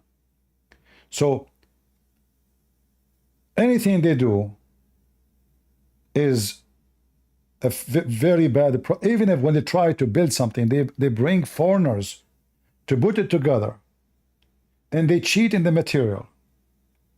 It's like the Chinese in China building massive buildings, but when you go inside, you see the cracks in the walls everywhere. Because the society is very much corrupt, and cheating in the cement is everywhere, and the and the steel and the cement and the material, cheating is all over.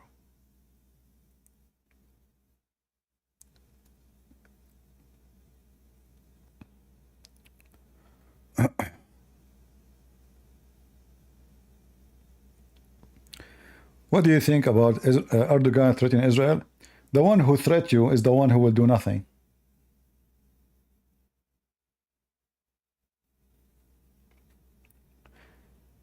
Never fear the one who threats you. Fear the one who will not.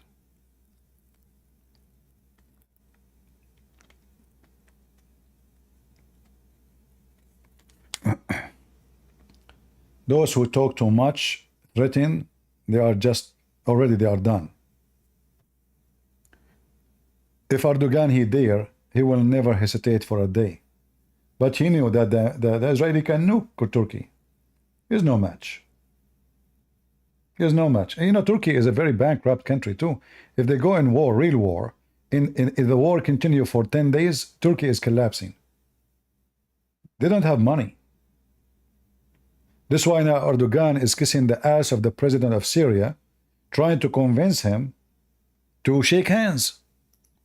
I mean, this guy just a few years ago, he wanna kill the Assad. Today he is kissing his ass. Why? Because his country is collapsing. The economy is so bad.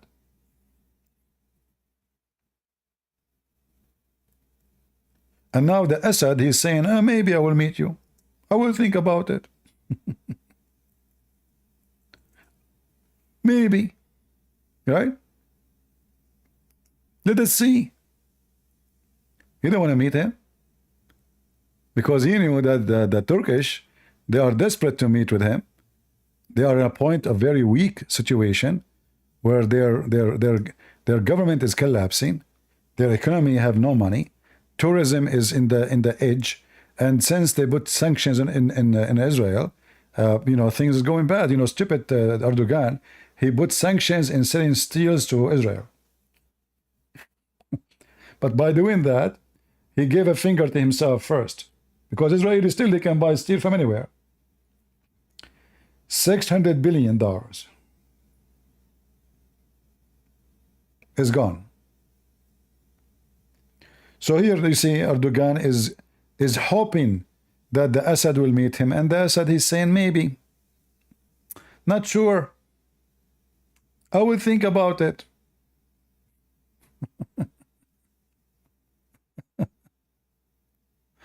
All right. This is how you know who is weak and who is strong, you know?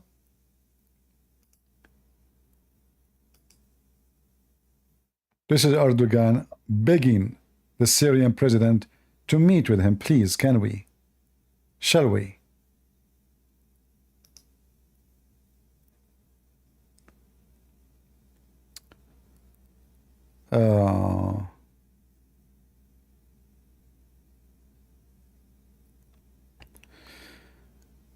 Anyway, all those cowards, they fear, they don't respect. You see, when Trump, he lost the election, supposedly, according to the news, Erdogan, he sent a letter, if you remember, to the White House saying that Trump and his supporters are KKK. You know, this Erdogan is a hyena, like all Muslims. So now the lion is out of the house. So now it's time to bite him. If a Trump, he became a president again, the hyena of Erdogan, he will send a letter. Oh, those woke community support the gay, homosexual. Thank God they are gone. Hyena. You know? They are hyena. We know them. What the Lord said, from their fruits you shall know them. What you can say about Libya? Well, this, it's a Muslim country where they will never have peace. You see, this is the issue about Western. They think if they get rid of Qaddafi, those people, they will make election and it will be democratic country. And, those Muslims, that's it. You open war, civil war, everybody want to be a president. And because they are tribal society, so every tribe want to have their own tribe to be the president. And they will keep fighting for the coming 100 years until there is no citizen left.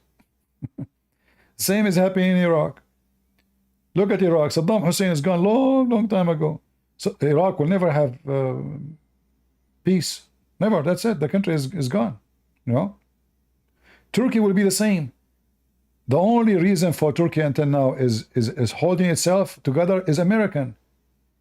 Turkey was in a state where it collapsing totally. It was the stupid American who they bail Turkey. They give them hundreds of millions of dollars. Turkish cannot even pay for their own army. It was the American who saved them. Turkey will come to the point where the country will collapse and will become many countries. Kurdish, Azerbaijan, Assyrian, all kind of ethnic groups. Turkey is a very, very mixed ethnic, and they hate each other to death. So time will come, and the same happened to the Ottoman Empire before. Shrink massively, Turkey is going to shrink again. It's just a matter of time. What is holding them together now is being part of the NATO, and the stupid American is spending a lot of money in Turkey, supporting the economy. All those bases we have in Turkey is funding the terrorist Erdogan.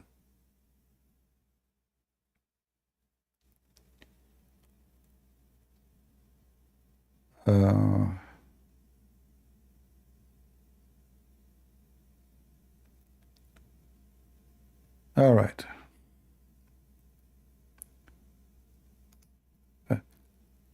You see, like people, they say to me, we like you to open Sunday, like for Christians to call. And then when we go in Sunday, nobody call us. Be my witness. They say, please, CP, we like it, we love it. But nobody want to talk. Right? And if we get somebody to talk, he want to talk about, give me a hadith of Muhammad. Go ahead, IDF.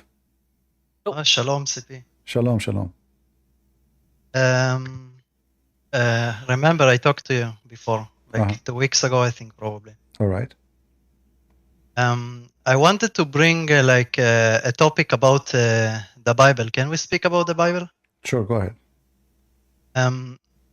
Some Christians, sometimes, even though that I am myself a Christian, they will call me a lot of time the synagogue of Satan. Because I'm like I'm a Jew, because I'm a Jewish, and I'm like, and they tell me that the Jews are like fake. The Jews that in Israel today are fake Christians, not fake Christian, like fake Jews. Sorry, and that I'm a fake Christian. And anyway, like I wanted to present from the Bible, like an argument that can prove that Israel currently, it is in fact like from the will of God, basically. That's what I'm trying to say. Because in the book of Leviticus 26, verse 44 to 45, it says that even when the people of Israel will be in sin, God will still be with them even when they are in exile in the land of their enemies. And later, you heard about the Dead Sea Scrolls? So, like, in my opinion, God has an interesting way to communicate with us, because the Dead Sea Scrolls, they were found in 1947. A little less than 1 year before the creation of the State of Israel. Okay.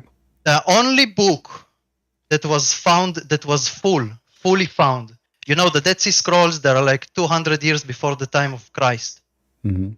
The only book that was fully preserved, fully from beginning to end, is the book of Isaiah. The book that is speaking of Jesus, and also the book that is speaking about the return of Israel. In the book of Isaiah, the prophet Isaiah tells that the land of Israel, when the Jews are gone, the land of Israel will be desolate. It will be disgusting. It will be garbage land. It will be not fertile, and there will be very little inhabitants. It Isaiah 24 verse 6, and also in Leviticus 26 verse 32, it also will say that God Himself says, "I myself will lay waste the land, so that your enemies who live there will be appealed." The land will be so garbage that even the people who live there will like say, what is this? Like, it's like nothing growing here. And history tell us in the time of the Ottoman Empire, in the time of the Roman Empire, even when they renamed the land to Palestina, and they renamed Jerusalem to Ilia Capitolina, Jerusalem was always a garbage city. No one cared about Jerusalem. It was always Damascus. The main city was always Damascus. The capital of the region was always Damascus. Even during the Ottoman Empire time, anyone can go and check. The Ottoman Empire didn't even call this region Palestine. They simply call everything Syria. So my point is that the land was always garbage when the Jews were outside. And now what the Bible tells us that will happen when the Jews are inside Israel, the land that God promised them. Yeah, but in Isaiah 2. Yeah, but I want to go back to when in the beginning you said that God will be with the Jews even when they are in sin. What sin we are talking about? When I said in sin, I meant like even in like for example when they worked when they were in Babylon in exile, they sinned, and because of it, God exiled them to Babylon. Yeah, but doesn't mean that God with you because you are in sin. So God, He promised you to bring you back. But exactly. But if you keep His promise. You see, I don't know what people they are saying to you about synagogue of Satan. Synagogue of Satan. There is a statement about it. This is in the book of Revelation. However, when we speak about a certain group of people, the ones who they are speaking themselves, they are Jews. Those are Jews who become Christians, and they are the one describing the synagogue as synagogue of Satan. But there is a reason for that. However, any church is a church of Satan. Any synagogue is a synagogue of Satan. If the Satan is the one who is in lead of that place. So if the Jews are mocking Jesus in that synagogue, well, this is a synagogue of Satan. So, of course. Yeah. So if they are mocking Jesus, well, they are not praising God now, because synagogue should not be a place where you mock Jesus. Synagogue is where you pray to Elohim, correct? I can tell you that Christians around the world are overestimating how much Jews care. Like, to be honest with you, most Jews, they never speak about Jesus. They never like in Israel specifically, because most people in Israel, in the end of the day, they're Jewish in their religion. Most people don't talk about Jesus. Like I walk with a cross on my neck.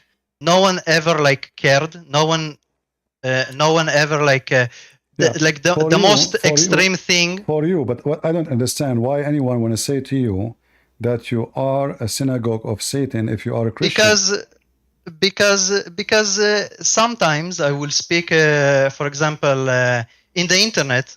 Mostly, I will talk about people will tell lies about Israel, for example, and I, as someone who live in Israel, I will tell them that it's a lie, it's not true. And then they will tell me that that I'm like a fake Christian. I'm not really Christian, and that Well, I'm basically. they can say whatever they want. You know, if we go to Isaiah 62, you mentioned Isaiah, you will see that there it says, "Behold, the Lord has proclaimed into the end of the world." Right? Say to the daughter of Zion. So when people they insult you will see somebody saying he's a Zionist. Supposedly this is bad, but this is in the Bible. You know, those are ignorant people. They are stupid. This is why we as Christians, we support Israel. This is their land. The Bible says so. You cannot be Christian, and if you are a Christian and you deny what the Bible says, that means you are a stupid fake. You know, they are not Christians. So it is. And that's exactly. Yeah, it's not him who is from the synagogue of Satan. It is the Christian who say that to you, because he is supporting the enemy of Jesus. The enemy of because the Old Testament God is the same God of the New Testament. Remember that, Christians. We don't have two gods. The God of the Old Testament, Jesus says, Abraham, before Abraham I am. They said to him, how that can be, and you are not even 40, 50 years old. He said, truly, truly, I say to you, that Abraham, he saw my day and he rejoiced for it. So the God of Abraham, the God of Moses, the God of all prophets, is the same God of the New Testament. We don't have two gods. We don't have three gods. We don't have four gods. So when the God, he promised the land to the Jews, this is the land of the Jews, regardless if they accepted Jesus or not. This will not change anything. If they accepted Jesus, they accepted, and in the same time, let us say there's 90% of the Jews, they did not accept Jesus. By the way, I believe it's the opposite. I believe that the majority of the Jews already, they are Christians now. The minority are not. So you are labeling the majority by the minority. However, for us as a Christians, we have to be always truthful, and we believe a person who don't believe in Jesus, he will not be saved. It doesn't matter who is he. And a Christian who is fake Christian, who vote for Democrat, he will not be saved, because you are voting for homosexuality, voting for abortion, voting for everything against the Bible. So the synagogue of Satan is for those who made Satan their God in that place. Synagogue is not about a place for the Jews. Synagogue present a temple of a prayer, a place of worship. So those people who they are, bring in a foreign God to be like when Trump in the convention, not him, the one who organized the stupid convention, they brought a woman, she prayed, she said she is praying to the only true God. And then those Christians, they put their head down, praising the only true God, who is the God of the Sikh. Well, that was a synagogue of Satan. That was not a synagogue of Jesus. They are praising false God. So who care what people say about you? You are a Christian, you are a Jew, and you are in Israel, and we support Israel. Yeah, thank you very much. I just want to finish my point. Go ahead. So as I told you in Leviticus, that God said that even when the Jews sinned, he will keep his promise, he will keep his covenant. That's the first thing. Mm-hmm. The second thing, I gave you an example from the book of Isaiah, that Isaiah said what will happen to the land, and also in Leviticus, God himself said what will happen to the land, and the land was always desolate, was always garbage, nothing grew here. And we have like countless historical evidence for that. But after that, Isaiah also tells us what will happen when the Jews are back to the land. And Isaiah will tell us that the land will be fruitful, that the desert will go away, and that the earth will be green again. And we can see that Israel today is excelling in agriculture. It's excelling in fruit. It's excelling in technology, and we can see and we can compare us to the rest of the countries that surrounding us, for example. So, but are we excelling in faith? I don't know. Unfortunately, no. Because you missed, you missed the most important excel in faith, because we know the like a sing you song as a Jew, which is saying the builder are building for waste, you know? You know what I mean? I understand. Yeah, but and by the way, it's hard to say that it's hard for me to say the Jews are like are not excelling in faith, because even though they do reject the Messiah, it's hard to say that Jews are not believing in God. You know what I'm saying? Because every single time when something good happened, they praised God. Every single time that something bad happened, they cry for God. So I mean I understand, but it's hard to say that it's like some kind of evil religion or something like that. And I know by the way that there is like passages in the Talmud. I don't read it because I don't care about it, because I think generally speaking I don't really I don't really like rabbinical Judaism in the way they practice. I think it's very hypocritical in my personal, and that's why I embraced Christianity. I think it's very hypocritical in a lot of things. If it's in how they keep the Shabbat, if it's like Yom Kippur and stuff like that. Specifically the rabbinical ones, yeah, I don't really like it. But like the normal Jews, most of the people, they don't know anything about the Talmud. And in fact, also, I think the bad stuff that mentions about Jesus, it's in the Gemara, which is it's like commentary. It means it's not like hadith, which means it's like the prophet said it. It's simply commentary. People can accept it or they can not accept it. For every bad passage, that's what a Jewish friend told me, by the way. I don't know if it's true or not. But he told me that on every bad passage about Christians or about Gentiles, you can find a positive, something positive about someone. Like another rabbi will say something positive. I don't know much about it. I'm gonna be honest. I never read it. But in general, like my general point is that Jews are not evil from my experience. A lot of people who probably like brainwashed from from the past in Europe, like from the blood labels or from like a lot of anti-Semitic people, a lot of them will change their mind the moment they will visit Israel. Why? Because in Israel, suddenly you will see that we have homeless Jews, we have Jews that can barely pass the month, that barely can move from month to month, Jews who are struggling, we have Jews who are criminals, and we have Jews who are very good people. You will see that Jews, in the end of the day, they are simply like any other people in the world. In America, I don't know, maybe a lot of people will point out, say, oh, you see, those people are like working for Pfizer, those people are working in the government and whatever. But in the end of the day, in Israel, you will see that we have all kinds of Jews. In my opinion, I will share my opinion. I think that one of the purposes of the state of Israel, the modern state of Israel, is to show hypocrisy. Because a lot of people will tell me, Jews mocking Jesus. Every Christian country mock Jesus today. Sorry for saying it. We saw it in France, just like you said, just like you said a few hours ago. People will tell me, how can you be the chosen people if you have LGBTQ?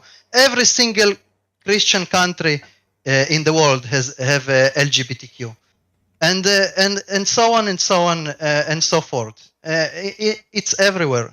So my point is that all of us, we need Jesus. All of us, we need to trust in God, and all of us need to love God, because as Jesus said, from their fruit you shall know them, like you said, and like you love to say a lot of time, like from their fruits you shall know them. If you see that the people are good people, they are behaving good, it means they are good people. If you see people who are advocating for terrorism, people who spit on Christians, then they are disgusting.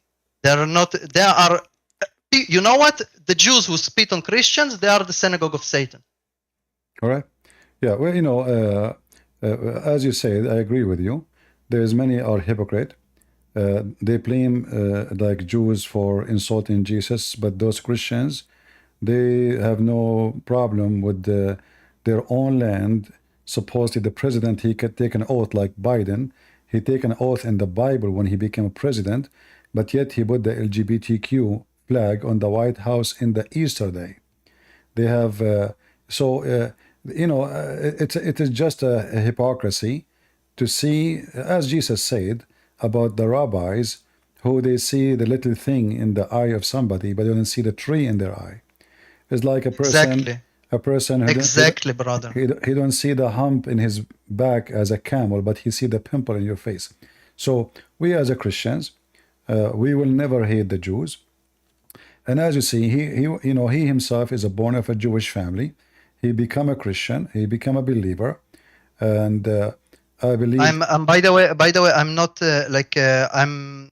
My mother was always Christian. My mother baptized me also. Oh, okay, that's wonderful. My situation is a little bit different. Like a lot of Jews, by the way, they will have a negative view of Jesus because of history, because of false teaching.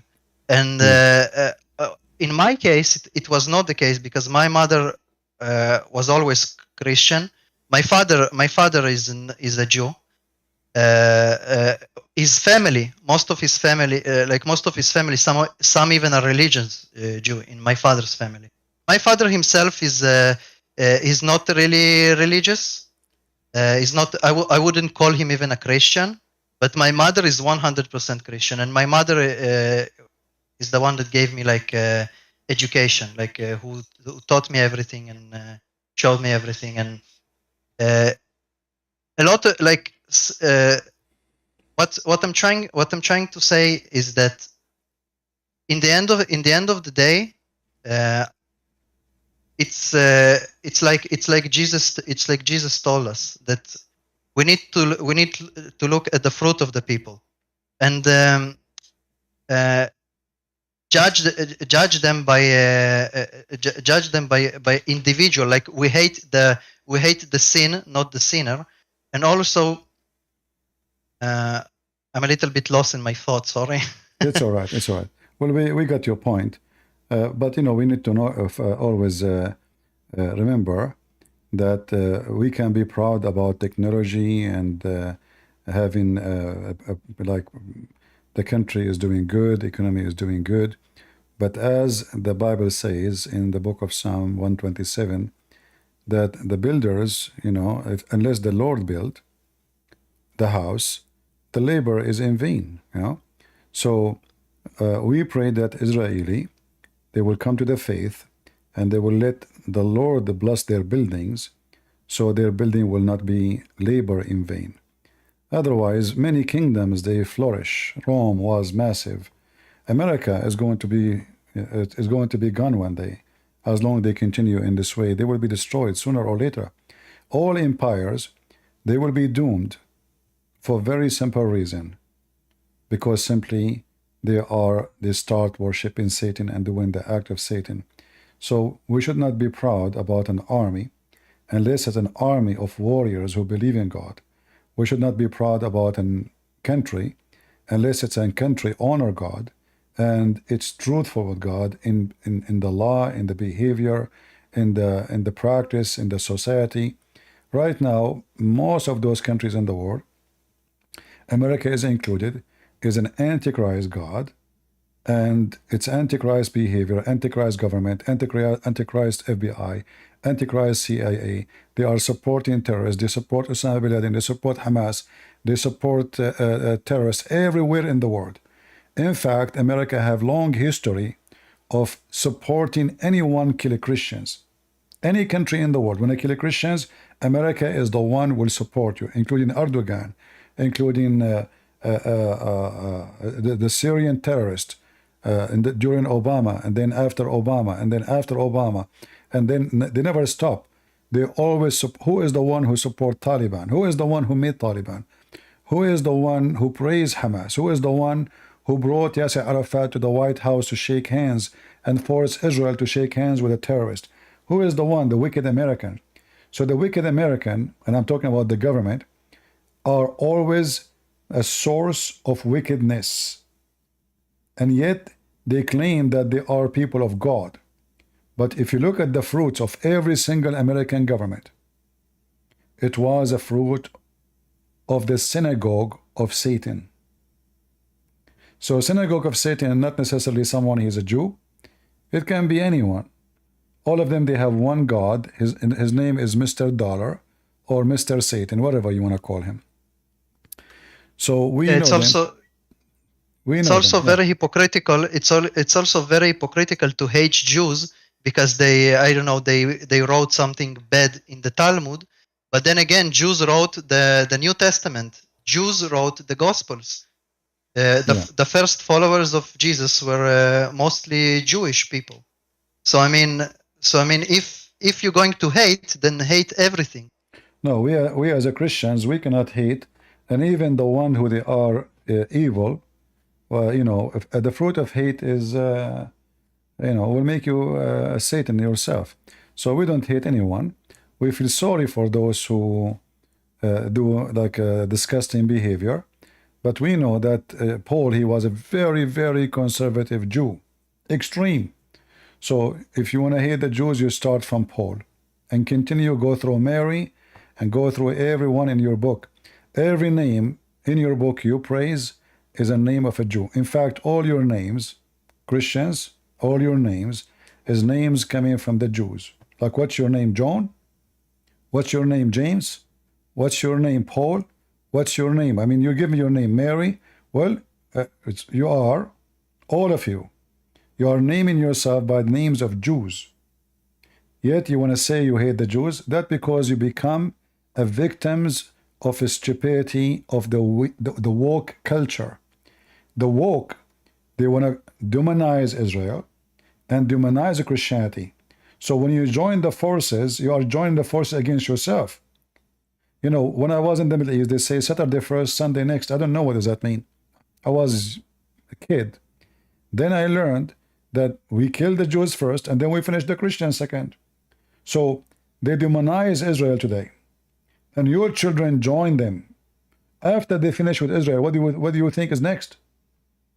In fact, they are not waiting for next. Already they are demonizing you as a Christian. They make your Jesus every day. Every day, in every movie. Every single movie. And by the way, there's many Jewish producers involved in this mockery to Jesus. But those are Jewish who hate Israel too.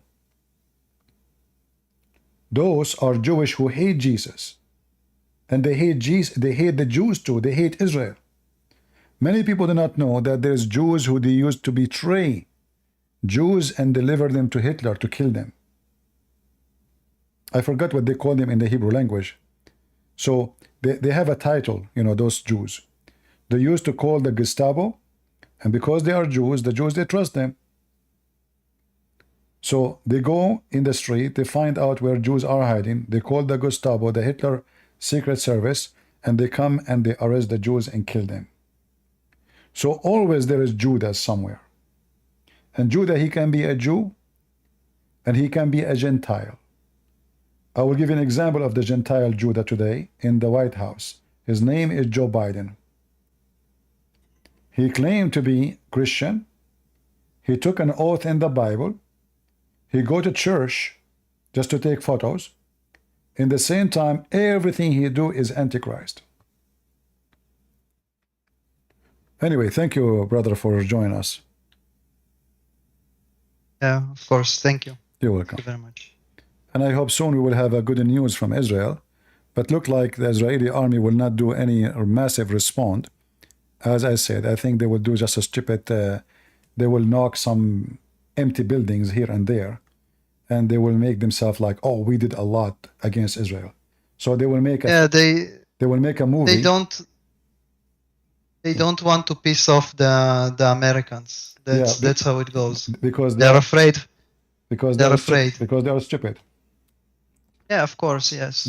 100%, I agree with you on that. And then tomorrow, Hezbollah will attack back. Good luck. It's just a matter of time, you know. It's like with Hamas. It was the same situation. They waited until it blew up. The same will eventually happen with Hezbollah. Before that, they had the civilian war in Syria, so they were occupied, and we had peace, quote unquote, peaceful times. But then again, it's only a matter of time before, as you said, like Saturday first, Sunday next, or Sunday first and Yeah, but Saturday next. next time the war will be way bigger, and they might be stronger than you. You never know. You know, It's going. I don't think they will be stronger. I think it's definitely the result will definitely will be dire, because why not? If Iran they were able to make a nuke next month, and then they smuggle their nuke to be shot from the south of Lebanon. You will nuke them, but if you nuke them, they nuke you first. Well, I mean, your population is so small, their population is so massive, they lost nothing. You lost the war. Yeah, so, but also the whole, I mean, I'm not sure if ideologically they will do it.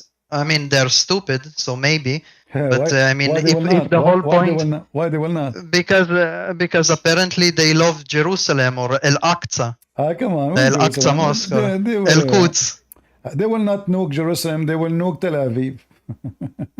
Yeah, but if you nuke Tel Aviv, you basically also nuke Jerusalem, because it's a very small country. They will lose nothing. Just trust me. They don't love Jerusalem. Who care about Jerusalem? They care about killing every single Jew. They will claim victory, and you are gone. And then what the American will do? They will say, "We are sorry for what happened. It should not happen." Everybody else is martyrs. Everybody else is a martyr. Yeah. So it's going to be too late. So the Israelis are waiting for their destiny to be killed. But by delaying the response, Hezbollah will be stronger next year, and God knows what kind of weapon they will have next year. It's just a stupid behavior. Yeah. And now I'm sure they will not do any massive attack against Israel.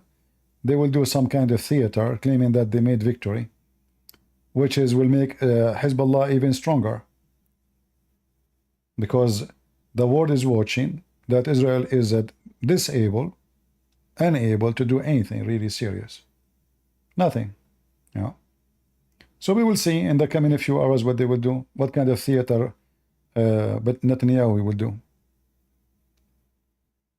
It's a bad movie made in Hollywood. All right, brother. Thank you very much. And that was Thank you.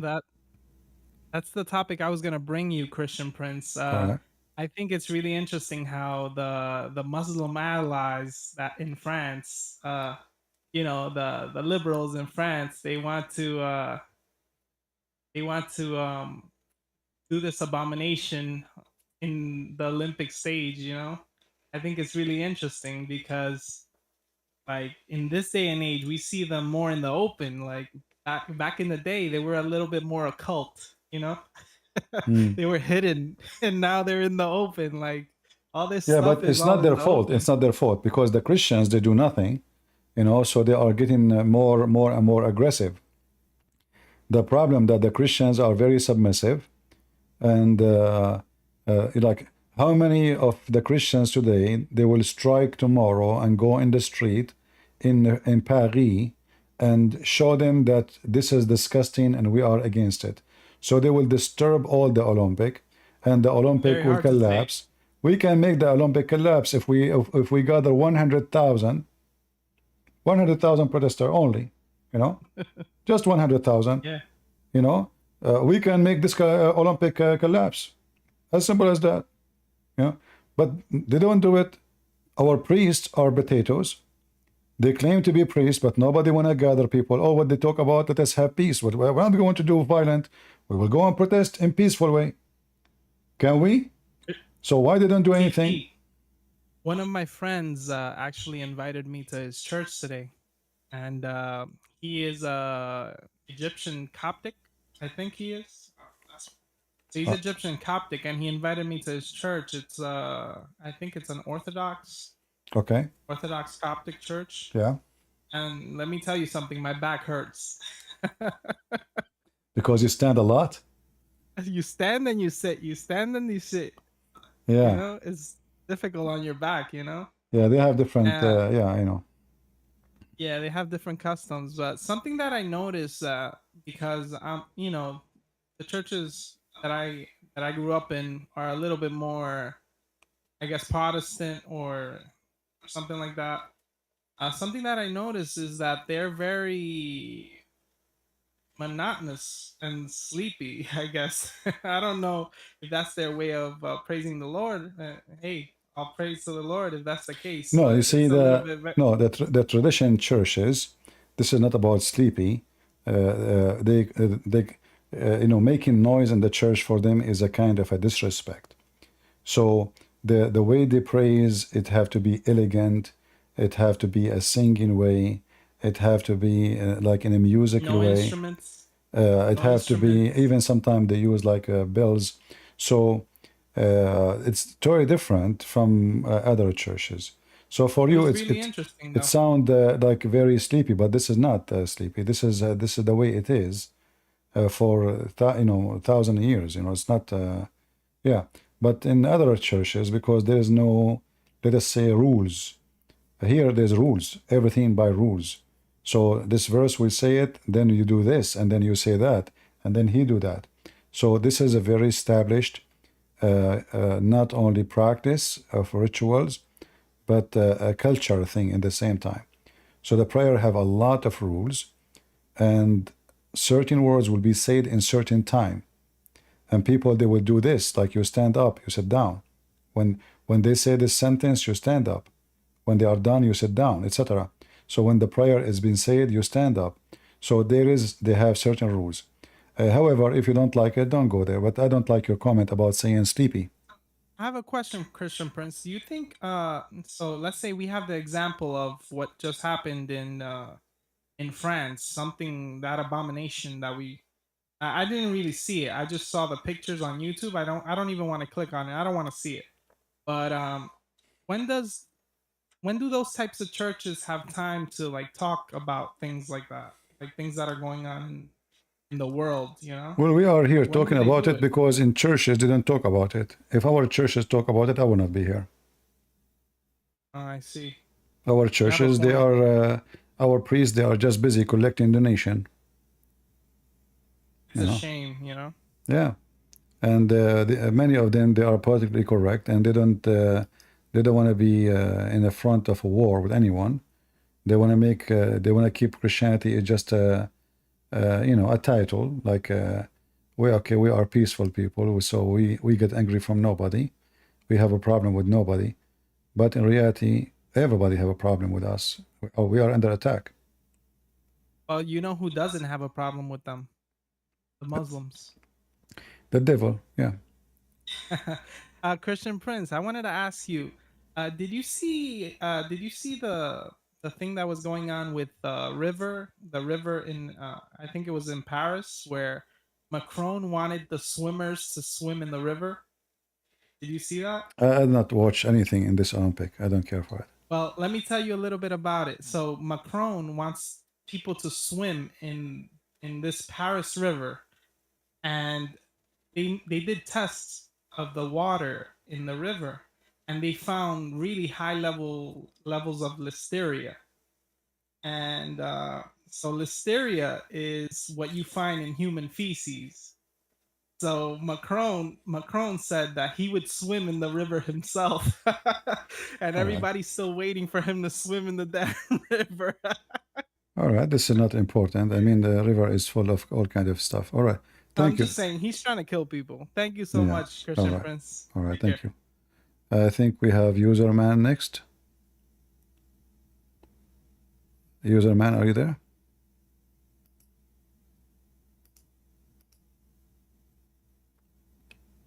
You have to push to talk.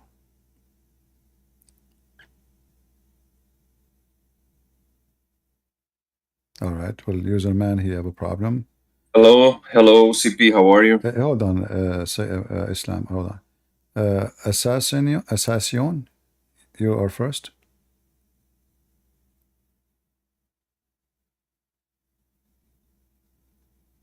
Assassin Snake, are you there?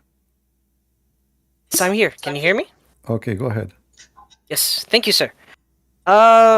You wouldn't remember me, but I was talking to you last time about Saudi Arabia and how the issues that they had there. All right. Yeah. I have a group of friends that I'm trying to convert them back to Christianity, but they're like originally Muslim, and the issue is that they don't know anything about Christianity, and all they see is all this evil that you see that the world is doing right now. This the leftist propaganda, their communist garbage, and their of mockery of the Lord, like what you saw in the France incident. So it's pretty difficult, but at least I did the first step that you said, which is go check to the church. I went to the church to an Eritrean church, an Eritrean church, and I asked them the same questions you asked me, which is that what do you think of Islam and what do you think of the LGBT? They told me in front of people that Islam is not Christian or doesn't have any Abrahamic religion whatsoever. All right. And the only way we can accept them is if they convert to Christianity and follow our doctrine. If not, they are they're not welcome. That's the first thing. The second thing is about LGBT. They said it is completely forbidden. It does not matter who it is. If they say they're Christian or not, they are already out of our doctrine. Okay. If they practice this. They said So they said the truth. That's wonderful. yes, yeah. So at least I know now that the church I go to is correct, and it's it is by the law by the Bible. That's that is yes a truthful priest. And I'm going to go into it very deep. Hopefully within the next couple of weeks. The thing that I have a question is you mentioned yesterday about the Bible that you said the Aramaic Bible is the best one to get. No, I mean the translation, because do you speak Aramaic? No, sadly, because I'm Eritrean, so we speak Giz, So which is I'm talking about translation, because you see in many translation, like when Jesus says I am, they are just putting the word I am, when in fact this is not I am. This is I am the living God. This is not I am. This is what God said to Moses, you know. yeah. So they are just using, like, let us say, the appearance meaning of the word, but they are not putting the full meaning. Context. Yeah. Yeah, the context or the actual meaning of the word. Okay. Yeah, so this is why I said the Aramaic translation, the Pashita translation is better. Okay. I found a soft copy of it, so I'll check that out as well. So that's all good. Yeah. And the main question that I have is, in the sense of evil, like you, do animals sense evil? Animal sense evil? Yes, animal they can sense. You see, Yeah, because our creator, he is the same creator who created animals. So he gave them a sense in order to survive, you know? So animals, they can sense evil in order to protect themselves. I see. So usually, like even a dog, not only he sense evil, like I don't know if you watch videos on YouTube, you will see a dog, he broke something. But when the owner come back, he put his head in the corner, he is guilty, you know, he knew he's guilty. So, and then the owner, he says, you did that? And he hide his head. So even though he's a dog, God he gave him ability to know that what is wrong and what's right. So yeah, they can sense, animals, they can sense from even your smell, if you are in fear, you know, if you are, they can sense a lot of things. So God, he gave actually animals way more sensation than us, because he gave us advanced brain, but they don't have the advanced brain, they have advanced sensation to survive. So they can smell you, but you cannot smell them the same way. I mean, I cannot recognize if a person he is afraid from his smell, but animal can do that. Yeah. The reason why I'm asking this weird question is, before I did the baptism and the cleansing and doing all the ceremony to join the church, dogs and animals would not come close to me. They would be, any dog will basically try to attack me. But after the baptism and after the cleansing and after going to church a couple of times, the animals are not as aggressive as they were before. So I just want to make sure, because it means that there is a reason for it.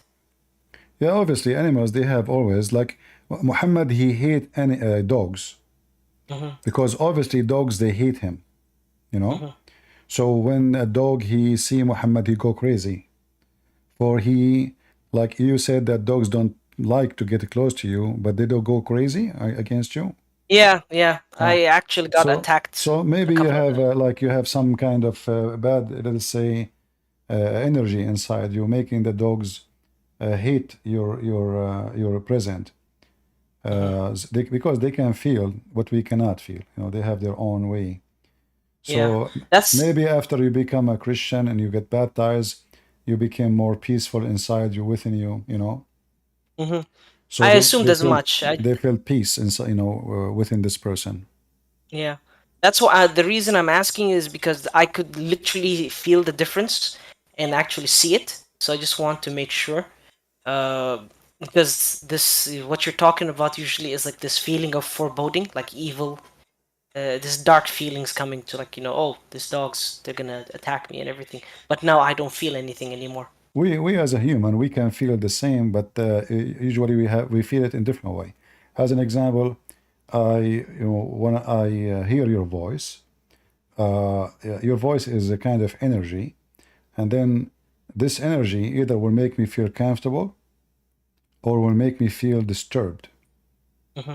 So there's some people, when they speak, people get uncomfortable. You know, their voices sound evil, even though the person did nothing to you. He just talked. You know, he did nothing. You know, but his voice delivered to you a message which is not.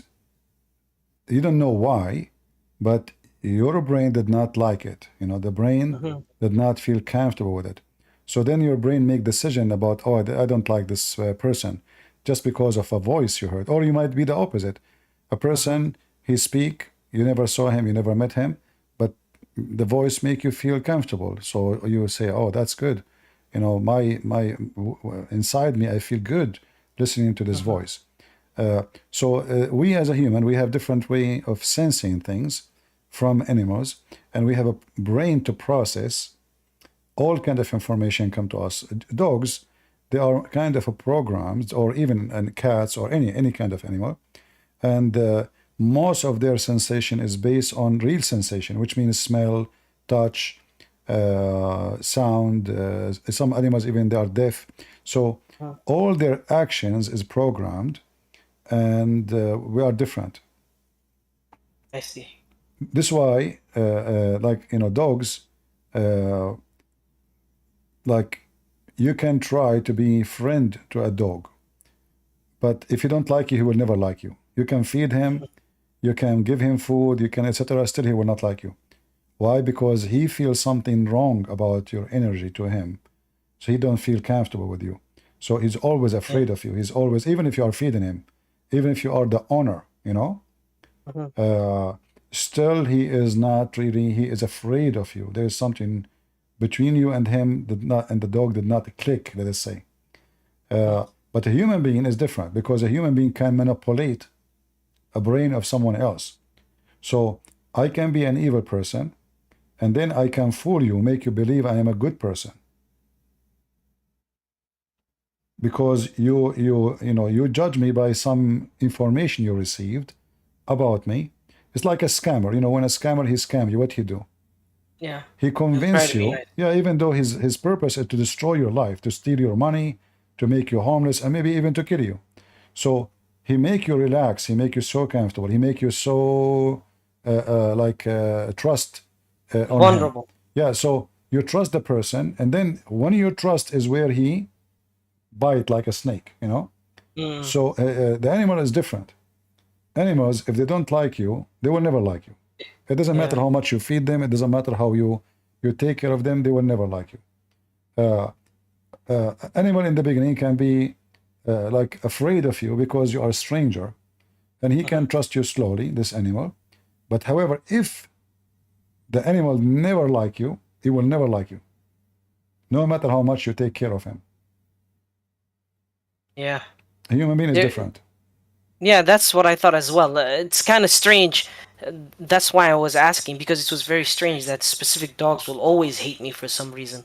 Yeah. So, and then afterwards, it's not so much anymore. Or even, to be honest with you, much better now. They actually come to me and they're not scared. Well, that's good. Hmm. Just be careful. Yeah, I'm already bitten once. I don't want to get bitten again. All right. Yeah, and Christian Prince, thank you very much for this, because this, I'll be honest with you, I was contaminated as well by the hate of the Jews as well, because of the fact that I grew up in Saudi Arabia. So I thought that the Jews, what IDF was saying was true, that, oh, these are not the real Jews and this is all a lie, and all this is like the great powers that be, like the Illuminati and all the Rockefellers, all this stuff. Yeah. But your point actually made me think, and I checked and researched about it. It turns out, yes, you're right. There is evil in everyone. So there were good Jews and there were bad Jews. Most of the Jews don't care, like what he said. But the ones that are specifically evil that we see, they're not doing it because they want to be, they're like a Jewish or something organization. They're doing it because they just want money, or they're evil. That's all it was. Yeah, there is rabbis who side with Muslims against Christianity, you know. Yeah, I remember. Those are the synagogue of Satan, because how you side with the one who want to kill every single Jew, you know. So obviously, it's clear that they are satanic. The intention is obviously to get their own benefit, personal benefit, over their nation. And there's many, they claim to be Christian, they are satanic too, you know. They claim to be Christians, but they defend the devil, they defend Muhammad. They invite Muslim to teach about Muhammad in the churches. Even some priests, they say we want to give a corner for Muslim to pray in the church. So they claim to be Christians, but their behavior is the behavior of the devil. All right? Yeah, because like I growing up in Saudi Arabia, like everything that I hear is like the white devil of America. They will call America a shaitan, and they will say like, oh, we have to kill the Jews, اللعنة على الكفار وعلى اليهود and whatever. It's since I was a kid, so I thought this was the norm, that these people were actually evil, because I didn't know. But every time I'm checking and researching, it just shows the opposite. It's like a lot of the things are actually good from the Jews, not from. Oh, thank you, IDF. And all right, yeah. you're welcome. Okay, thank All you. right, thank you, sir. I'll be leaving. Bye. Islam is Satan. You're next. Go ahead. Hello, CP. How are you, my friend? I'm fine. May Jesus always bless you.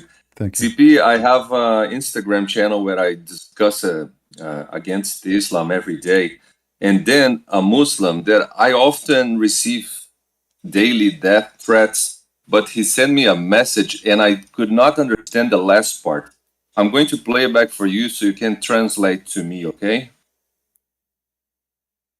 Damn, it's message sword. It's a sword. No stragas al hato. No, I don't know what that is. I don't know. This guy is not speaking Arabic. I think maybe he's a Somalian or something.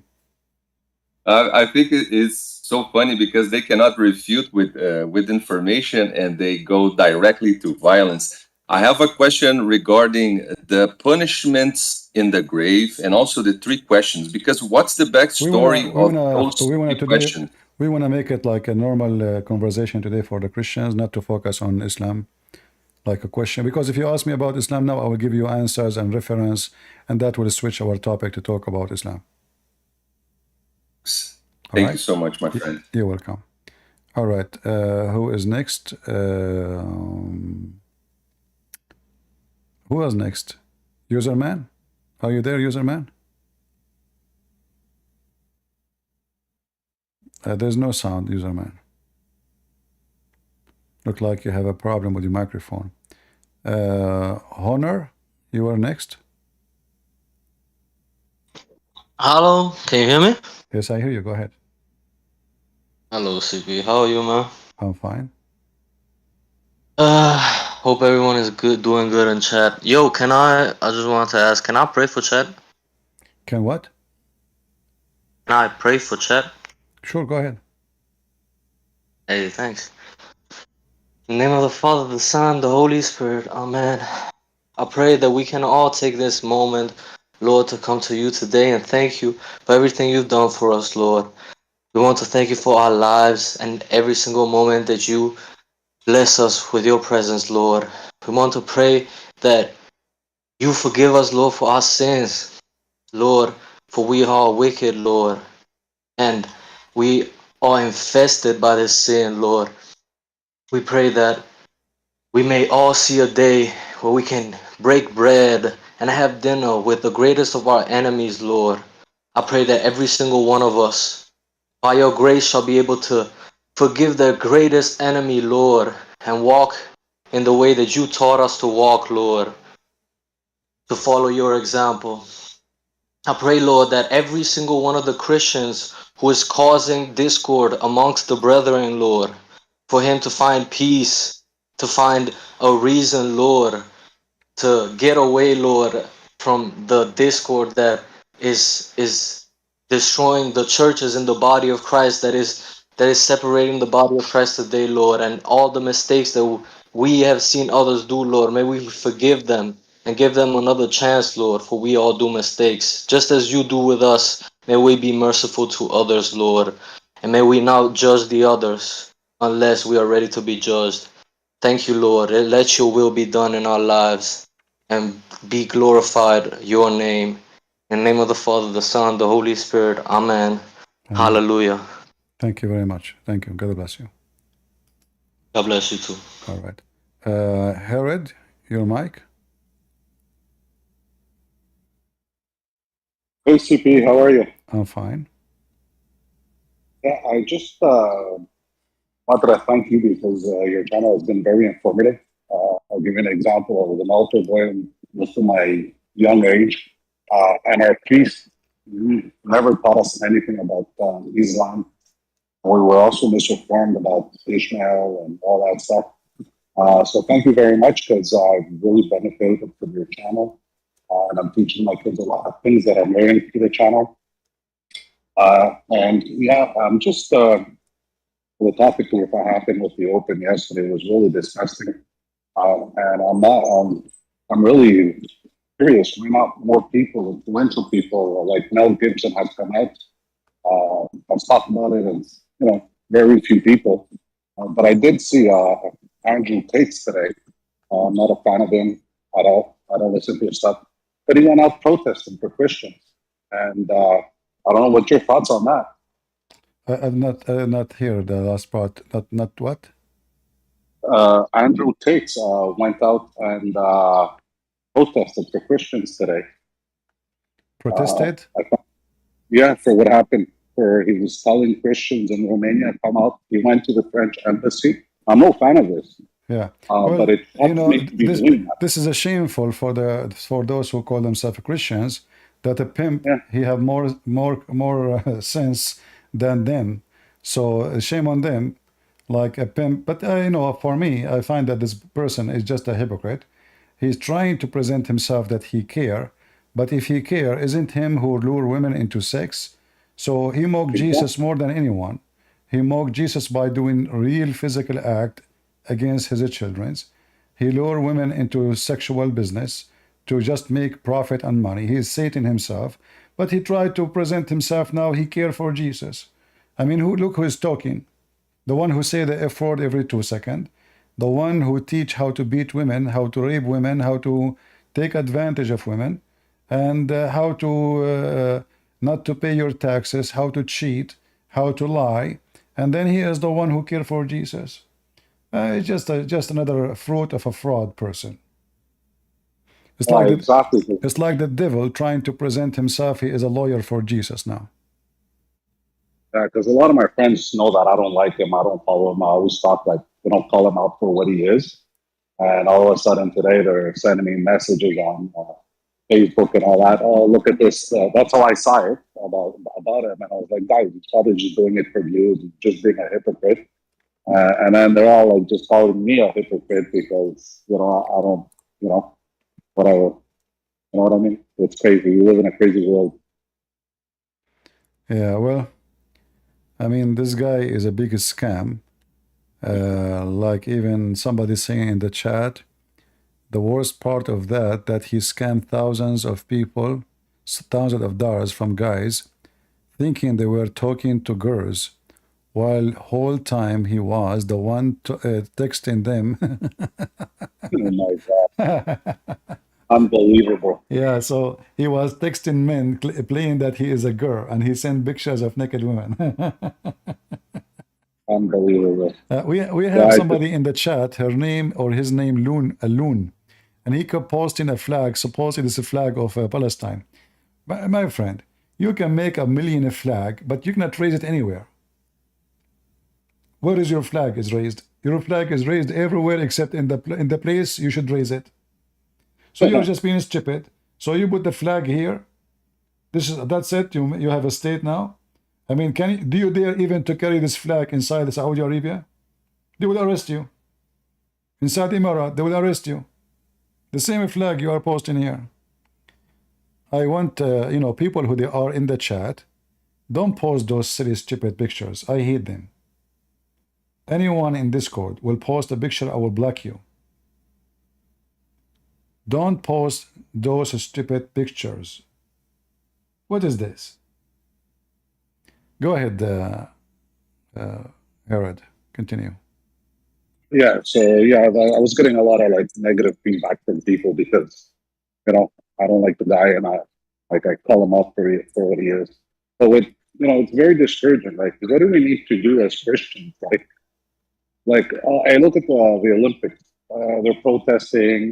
They're some of the athletes are, with Palestinian flags, and I mean the Olympics is peace, unity. We're supposed to forget all about that. And I'm really disappointed in the Olympic Committee too because they're not doing anything like really to, Well, the best way to fight all this garbage is not to be part of it.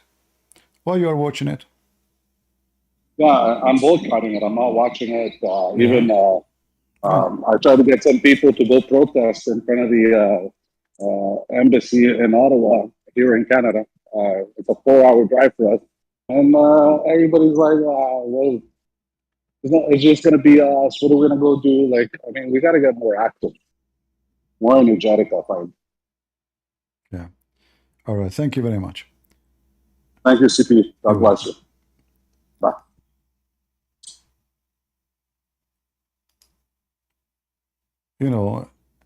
If Netflix, they made a movie about Jesus insulting him, and then I pay Netflix every month, I don't know how much money, well, I'm supporting them. And same for anything. The reason they don't care, because you Christians don't do anything. I mean, at least don't be caught all their activities. If the churches around the world, they say we will not join this Olympic no more, anywhere they will insult Jesus, we will not be part of it. Do you think they will dare off to do that? They will not.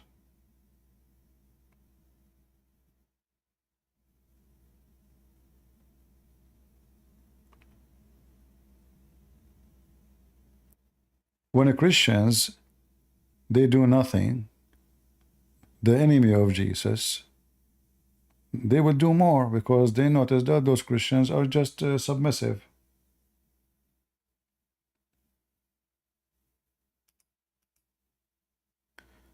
All right. Loon, why you don't come to me here in the stage and tell me about the facts? I want to invite you. What do you think? I want you to tell me facts about Palestine. Guys, do you like to hear somebody is a Palestine supporter? Me myself, I like to hear. So do you have the courage to come and tell us about Palestine? Or you are just a text terrorist? Huh? Are you there, Loon? Do you like to come? Come and tell us about Palestine. I promise you, I will be so friendly for you. So posting for us videos in YouTube, that's because you're stupid. All the facts you have is zero facts. Okay, let me block you then. as long you don't want to.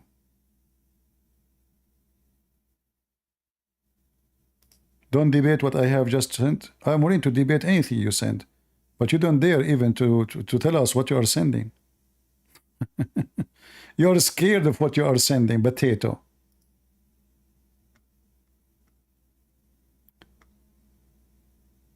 Is it true that Gaza is a center of prostitution? Is it true that Gaza is a center of drug dealers? Is it true that Gaza is a center of kidnapping? Is it true that women in Gaza don't sleep at night?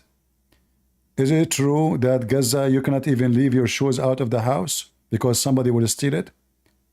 Is it true that Gazan they throw Palestinian from the top of the roof? Is it true that Hamas they throw 100 of the Mujahideen from the top of the roof and they kill them? So you are just a hypocrite as long as you are talking about facts. Well, this is the fact that you are a scumbag like them. You don't dare to talk about facts. Here we talk about facts. Did you dare? That's why you don't want to join us. Potato. Gerald, your mic. Hello. Hello, Christian Prince. I heard you say earlier about how we're here to kind of talk about stuff that don't get talked about at church. So I just wanted to like share a little bit of those things that I like. I did talk to a few people at church about, but only the people that I trust and I know that are mature and can handle conversations. And my favorite topics that I've had like really spicy conversations at church with a few friends are mostly about traditions, and I kind of wanted to just see what you think about them. My personal view about traditions is that they're temporary and that we should hold on to them like they are temporary because that's what they are. For example, when we get to the kingdom of God in the new creation, we won't need a pope anymore, right? Because then what's the pope gonna reveal that Jesus is not able to reveal to us? Or we won't have to read the Bible in a specific translation anymore, because then we can just talk to the Lord. So he's right there, the word of God. And but I guess like the most memorable conversations I've had at church, and I think some of them are evil or really about like end times. Do you have had that experience when you talk to like some other Christian and you just think that their end times understanding, like their interpretation of prophecy is just really bad? First, I don't really talk about end time as if it is going to happen tomorrow. And I cannot talk about it as going to happen next century, because the only one knows when the end of the time will be is God, And Yes. the one who will announce it is the Father, and the one who will do it is the Son. So for me as a Christian, it's not my business really. My business is to warn people about what will happen to them in the end of the time if they don't believe. But when the end of the time is going to be, this is not my business. In fact, I avoid listening to people who speak too much about end of time, especially who try to make it like it's going to happen now, as if they knew. This is for me is a sign of being like making things up, because you don't know, I don't know, nobody knows, God knows. However, the important for us, like when the Bible speak about the verses, the parable of the virgins are waiting, with the oil and the lamps. So this is how the end of the time will be. It's like a darkness, and some they have lamps, and the lamps have oil, and some they have lamps, but the lamps have no oil. So when the Lord comes suddenly, that's why it's like in the dark, in the night, but not necessarily it's mean the dark, it's a parable. So when the Lord come, there is some people they have oil, which mean they will be able to light their light and they will be able to be found. And that light is the fruit of those people and their faith. And there is people who claim to be believers and they claim to be virgins. And virginity here is not about sex, it's about you being devoting your life to God. And you think that you are qualified to be in heaven, but in fact you are fake. So you don't have oil in your lamp. So you bought the lamp, but you do not have the oil for it. Obviously, you are a fake. The Lord, he says, from their fruit you shall know them. So a tree which will not give fruits will be cut off and thrown into hellfire. So let us say there's an olive tree. Olive tree is a blessed tree, but this tree never give oil, never give fruit, never give anything. So obviously it's not a blessed no more. It's going to be cut and thrown in the fire. So for us, the topic of end of the time, we should avoid speaking of a prophecy or prophesying about it, because simply we do not know. And we should not accept anyone to misquote for us verses claiming that this year is going to happen, or next week is going to happen, or now it's the end of the time. For that will not make any good. To make it simple for you, if I say to somebody, based on my understanding, next month, in the day, let us say, next month, August 3rd, is going to be the end of the time. Oh, CP, how you get this? And then I start showing you a verse and do calculation as some people they do. And then August 3rd came and nothing happened. What that will do, what the impact will do. The impact will do, you might make a person who believed in you, now he don't believe in anything. You know? Because you delivered to him a lie. So instead of helping somebody to be ready for the day of judgment, you made him lose his faith. Because he noticed that this Christian is not being truthful with me. He gave me false information. Like there's many false Christians who predicted, like they claim to be Christian, like Jehovah's Witnesses. So they said it's going to be in this day. They gave many dates. And then all dates turned to be false. And this is one of the major reasons, actually, for many people not to believe in this garbage no more. Right? Yes. So I think go ahead. Like in my experience, the most dangerous views out there when it comes to eschatology and times is their views about the promised land. Like I've had conversation with, and they're like grown up, like they've been going to church for a while, but this is their view about how the land in Israel, there's supposed to be an end of the exile. And I think it's just like their interpretation of the text, which is not really, I think, very very good in the way they read it. But they do believe that all of the territory has to be restored and all of that, and so they support stuff politically. I think that's very dangerous, and I think the reason I wanted to share it. Like what they support politically, like what exactly? So basically, they want all the land that was mentioned in the Old Testament, that belonged to the nation of Israel. They want all of that. And why this is dangerous? Well, because it's propagating war, and basically. Okay, no. You see, hold on. So is it promised? Is it promised in the Old Testament or it's not? The end of exile. The end of the exile. Is the land promised to the Jews? Yes or no? Yes. Okay. So how they are preparing for war if this is what God promised? Well, because that's their interpretation of the end of the exile, basically. Hold on. No, this is not about. Let us make it simple. Let us go back to zero. Did God forget about the exile? Did God promise the Jews to have their land? Yes. Okay. Do you believe that in the promise of God? Yes, I believe in the promise of God. So what God will do is what God will do. It's not people. It's God. As God will give the land. It's not you making war or you not making war. The promise of God will be done. How is going to be done? God will make it happen.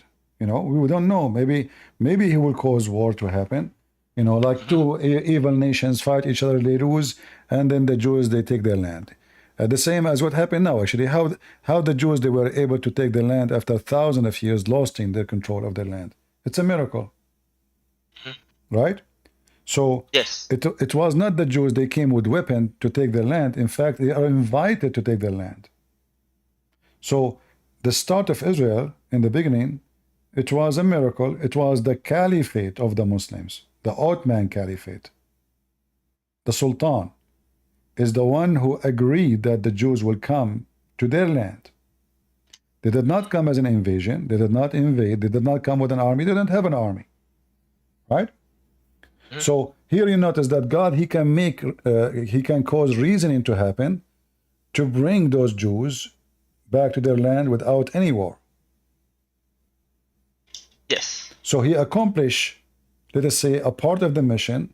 They did not take all their land yet. So he accomplished part of the mission without them, you know, invading anyone. And the same God who did that in the beginning, he can do it again. Yeah, but can I tell you kind of like the other part of why I think it's kind of dangerous? Go ahead. This well, this is not my belief.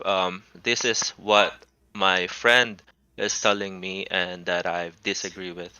So they also believe that part of that, their understanding of how end times will happen, I guess, like their interpretation is that the end of exile also means that all the land will have to belong to Jews, and so that means other ethnic groups will have to be kicked out. Well, other ethnic group already are kicked out. Like this land, which God he promised, it was the land of the Babylon and the Assyrian. There's almost nobody left there, you know. Yeah, but they like my friend. The one who is there is occupation. So what's wrong with kicked out? This is not their land. The Arab who came to Iraq, this is not their land. The Turkish who occupy Turkey, they are in this not land. I mean, all the countries around us in the Middle East, they are not. This is not their land. The Syria is not the land of the Arab. Yes, but aren't there Arabs that live in Israel that are even Christians? Well, they are no problem. You see, I have no problem to kick everybody which is not his land. What the problem? Yeah. If this is not your land, it's not. You know, listen. Legally. I am in USA, right? If the American they decide that I should not get a citizenship, can I complain? No. No. Okay. But they can deport me. They can deport me. But there's some that are citizens that are there legally. It doesn't matter. This is not their land. If it's your land, go back to your land. But even if they're there legally, it doesn't matter. This is not your land. If you came here as a thief, you are a thief. Okay. If you think you own the land because you took over the land by time, well, you are making a mistake. If you occupy my house for 1,000 years, it doesn't make it your house. It's my house. Well, like immigration, you were there legally. It's no problem. Still, I did not, because you see, if the one who gave them who gave them the right to be a migrant? Is it the owner? No. You are there. You came without permission. So you are you know, this is not your land. Go back where you come from. If you ask Hamas, where are you from? They will say to you, we are Arab. Okay, what are you doing there? No, we're not. Yeah. Everybody agrees with Hamas getting kicked out, even destroyed. Not Hamas. I mean Hamas. We're talking about. I'm talking about Hamas. They call themselves Palestinian, but those are not Palestinians. Right. They are not. Okay. So yeah, we're talking about like legal, law-abiding citizens, even Christians, even you see, pastors. The Jews, the one who own the land, if they want, they can let you stay. If they want, they can kick you out of their land, because they are the one who can give their right to somebody else. So when the American they say, hey, Christian, take an oath and you are now a citizen, it is the American who passed the right to me. Otherwise, I will not have a right to stay in this country. Correct? Correct. Yeah. So okay, that's fine. If the owner of the land, he says, okay, you know what, you can sit in my land, then no problem. When Abraham, he asked for a grave for his wife. the king in that land, he offer him free land. Abraham, he insists he want to buy it. Right? By buying it, he is the owner now. Okay. It's not a gift. Like Abraham, he did the wise thing, because a new king, he might come. He says, you know what? This is our land. We gave it to you for free. We take it again. But Abraham, he insists to buy it. So he bought the land. He owned the land. He is the landlord. When I like, so he's there legally. If Erdogan now he decide to give me a land in Constantinople, you know, he says, hey, Christian prince, I will give you 10 mile of land. Well, he don't own the land to give it to me. Okay. He himself is a thief. He have no right to give land out. He had no right to be there. Yeah, but some people have right, like when they get there legally and they. The word right. You see, the word right is very like subjective when they want. Either you believe in right or you believe in wrong. The right thing is, this is the land of the Jews. This is mean the land of the Jews, not the land of the Christian, not the land of the Christian prince, not the land of the Arab, not the land of the Japanese. I have no right to say to someone he's a Chinese, Japan is your land. Well, this is the land of Japanese. So the you know, some people live there. You don't have right, because simply the right, if you have a right, it's what people gave to you as a gift. The same way they give it to you, they can take it away. It's like you are a guest in my house. So you come to my house, we give you a room. And then you claim that you want to have a right to be the leader of the house. But I just gave you a room. You know? So what happened that those people we are talking about, you keep talking about their rights, they come, either they are Bedouin in the desert, they land there to feed their animals and they stay, but this is not their land. Nobody invited them, nobody gave them the right, or they came with occupation. Either way, the land is not yours. So the one who owned the land is the only one have the right to be in the land. And how long you are there, that will not change anything. Like, can I say America is my land in the front of someone is an Indian American? No, I will be lying. The Indian American, he was here. This is his land. And so there's territories in America totally controlled by Indian, because simply it was their land. And until now they have control of it. They made an agreement with the American, the migrant, that, you know what, this is your territory, no problem. We sign agreement, peace. You have full control. Even the American police cannot go inside. The Indian are in total control. So here you notice that even in America, the Indian, who the owner of the land, they are given a special rights. In the Middle East, they take your land. They change the name of the land. They change the language of the land. And the one who owned the land, he became third-hand citizen. In America, the one who was native, he is number one citizen, not number two. He don't pay tax. He don't obey the law of America. He have his own law. He have his own judges. He have his own territory. He have his own police. He have his own governor. They have everything. Everything is special for them. Every American, if you don't pay tax, you go to jail. Indian, they don't. They have nothing to do with the American. Yeah. So what happened? So what happened when we say dangerous? Why it's dangerous if we are fighting for what is right? So now, if I say we as a Christian, we should have back the city which the Muslim occupy in Turkey and convert the church into mosque, am I being dangerous? Well, can I say why I think it's dangerous? Just kind of like you said that already. You said there's people and that will make war. No, well, yeah, that's part of it. But the other part is like oppressing people that are not ethnic. Well, I am not oppressing people. They oppressed me. They took my land. It's the opposite. Well, even in the Old Testament, right? Like some of when the Lord gave the Israelites their land, they inherited it. Even then, they had foreigners in their land, and they were welcome. No problem. In the land. But you see, you are mixing things up. If and somebody they're not allowed to Like they're if not supposed to be oppressed. because you are saying oppress is about taking my land back. How that is an oppress? If there are people, if Oh, there, okay. Okay. if people is if there are people of truth, they knew that this is my land. So how I'm oppressing them? I'm taking my land back.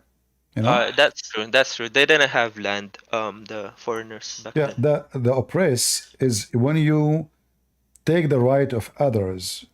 But if somebody don't own that right, how I'm oppressing that right? That's true. That's true. They didn't have the foreigners. To make it back simple in the for Old you, Testament didn't have did you land. hear about something called the squatters? Yeah, I know. Okay, Squatters. squatter, somebody, he come to your home or go on vacation, he open the door, he break in, he go in, and he's that's it. You call the police, he will not leave. He says, this is my house now. So now, is it really his house? No. Everybody knows this guy don't belong there. He's just a fraud. So if he sit in the house for a year, because the stupid law protecting the thief, doesn't mean that the house is his house. It doesn't matter how long he stay in the house. This is not his house. Okay. He did not build it. He did not spend his lifetime building it or taking care of it. So the Jews, they build the temple. Now the temple now is hijacked by the Muslims. So can the Jews take back their temple? Yes, they can. Is that going to oppress? Oppress who? The oppressor?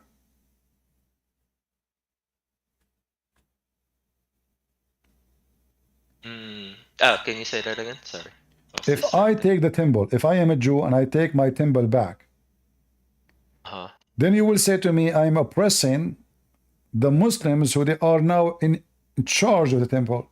But they are oppressor. They took it from me. They stole it. You cannot call an oppressor oppressed. He is oppressor. He is an occupier. And now the whole world is taking the opposite direction.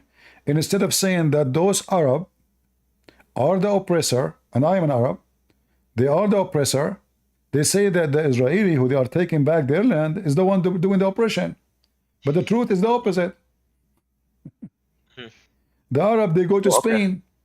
The Arab, they go to Spain, they build palaces, they live there, they rape women, they took the treasure of the country, and then when the Spanish, they kick them out, they say, oh, you see, they oppress us. But you are the one who went there. This is the land of the Spanish. Why you are there? They go to Morocco, they occupy Morocco. Now Morocco is an Islamic Arabic state, but those are African, they are not Arab. Tunisia, Libya, Egypt, Syria, Jordan, Iraq, you name it. So they go, they colonize, and then they claim that they are the one who own the right of the land. And if the owner of the land, he speak to take it, they call him Islamophobic. Okay. I have I'll just ask 2 questions and then that would be it for me for today. One is do you think listening to what you just said, is it right that I'm understanding that your view of like who is an Israelite is in Israel right now is purely ethnic and not as a You see, citizen the ethnic matter. It's all of us. We are children of Adam and Eve, correct? Yes. So it's not about ethnic. This is not about ethnic. It's about a group of people who believe in God, and it happened to be that they are children of a man. His name is Abraham. Those people, they've been rewarded to have a land. Those people, they spread around the world, and they are mixed with many ethnics. The one who is born from a Jewish woman is a Jew. A Jewish woman. He is a Jew. So it doesn't matter. So if the woman, let us say she married from a man, he is not even a Jew. Her son is considered as a child of Israel. So it doesn't matter how many ethnic group they mixed with it, still they are Jews. I agree. All of us, we mixed with many ethnics. All of us. Yeah, I agree because there's some people that are with Arabic or ethnic background, but they're fighting in the side of the Israeli army, right? And you mentioned it earlier too. And I don't think it's right that they should be kicked out because they are. I'm not saying they should be cooked out or not. I'm saying that the one who owned the land is the one who have the right to pass his right to me to stay or not. Okay. If he say you can stay, thank you very much. If he say you have to leave, then I have to leave. They have the choice. Yeah. Okay. So that's okay. My second question is: do you believe that the exile is over for the Israelites, or are they still in exile today? Well, I mean, this is a very complicated topic. I believe that the Israeli, they will struggle for still long way to go. And I cannot say it's over. I cannot say it's done, because only God knows the future and what is the plan for those people to be. So I will leave to God. I'm not a prophet. I cannot prophesy. I don't know what is hidden, but I know that the Bible says it clearly that this is a land is given to them, and he been promised to have it, like it says, in Genesis chapter 12 and 15, and even in 17. So the land is a promise to them. They will be gathered. The Bible mentioned that as a prophecy. It's happening. I believe it's not done totally yet. Still, there is more to happen. Nations are gathering against Israel. The Bible mentioned that, and it's happening. So there's many prophecies. We will not notice them until they happened. And I believe I agree. And I believe I there's agree. many That's what I prophecies are to believe come. too. Yeah, there's many prophecies believe are going that- to happen. There's many. They are not done yet. I believe still there's many. That's my overall view of prophecy, is that we don't really know it until it happens. Like in hindsight, then we will know that it was fulfilled. Like Only in the book of retrospect. Revelation. When you read it, you won't understand like what it's meant exactly, unless a prophecy happened. Then you can say, oh, this is what it happened here. This is what it says. Yeah. So I believe only after it was already right fulfilled. when it's Then we happened, can then you look will back. understand. Like when Jesus, he spoke, and his disciples are around him. You are not like learning about Christianity from Christian Prince, who knows nothing compared to the church fathers or to Paul or to John. So they are talking to Jesus himself, and still they were not able to get to the point he was trying to say to them. Like when he say, where I go, he said, Lord, where you will go? And So each time they're surprised. As so it was happening. he's Like, talk they don't about know what's going he talk about something, they understood something, when each time Jesus he mentions something, like when his disciple, he says to him, why you don't show us the Father, and that's it. So what Jesus said to them, I am with you all this time and you do not know me. So they are with him, they are listening to him, they are in person with him. Still they did not understand that this is the one. You do not need to ask to see God. You are in the presence of God. I am with you all this time and you do not know me. So I believe that we are the same as those disciples. It doesn't matter how much we know about God. God will tell us more for what he already delivered to us, which means will make us understand events will happen in the future based on that in the book. So those events, we will not know them, what they meant exactly, until those things happen. Yeah, and that's why whatever my view, I have some like opinions, but I hold on to them loosely, especially when it comes to prophecy, because we don't really know until it comes to pass, right? So that's kind of like my approach when it comes to prophecy. You just trust God and you just obey Him, you follow Him, you love Him. And my advice to you, don't be particularly correct about rights. Right is subjective always, because rights, if we have a different government in America, the rights, the word rights will change. That's true. So the wrong can be called right, you know, like the right to have sex with the children. Huh? They are fighting for it. So is that a right really, or this is evil? This is evil. So, but you might have a government says you can do that, and now it's right. But we know that this is not right. This is a pure evil.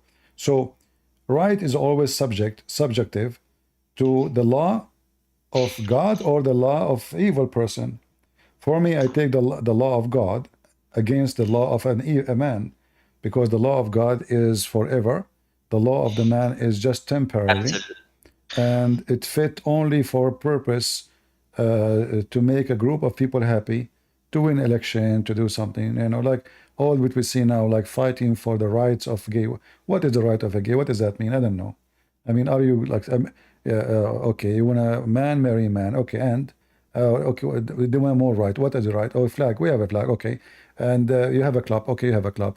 You are working in government. Okay, you work. So what does that mean? So simply, a human being always he deceive himself. He think that he is establishing accomplishment, but those accomplishment are accomplishing nothing except destroying society. If we in our society in USA or in the West in general or anywhere in the world, let us say tomorrow we wake up, every man is a gay and every woman is lesbian. Well, all the earth is gone. Because simply we will not have babies. Secondly, we will age and there's no children to help us to walk in the street and nobody to push our wheelchair and nobody, you know, I mean, that's it. We doomed ourselves. So it's proven even scientifically that what they call right is wrong.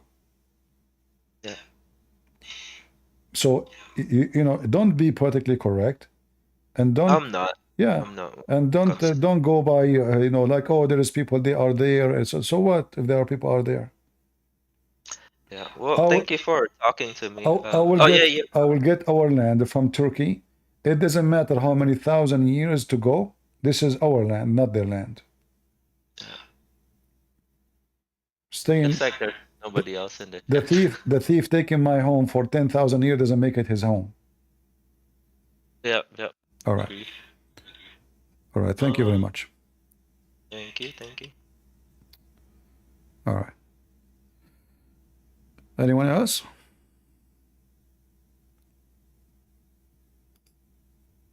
Hello, can you hear me? Go ahead, Athanasius. Yeah, please, I have a question. Like, I was meaning to ask you like a long time ago, but I didn't get the chance really. All right.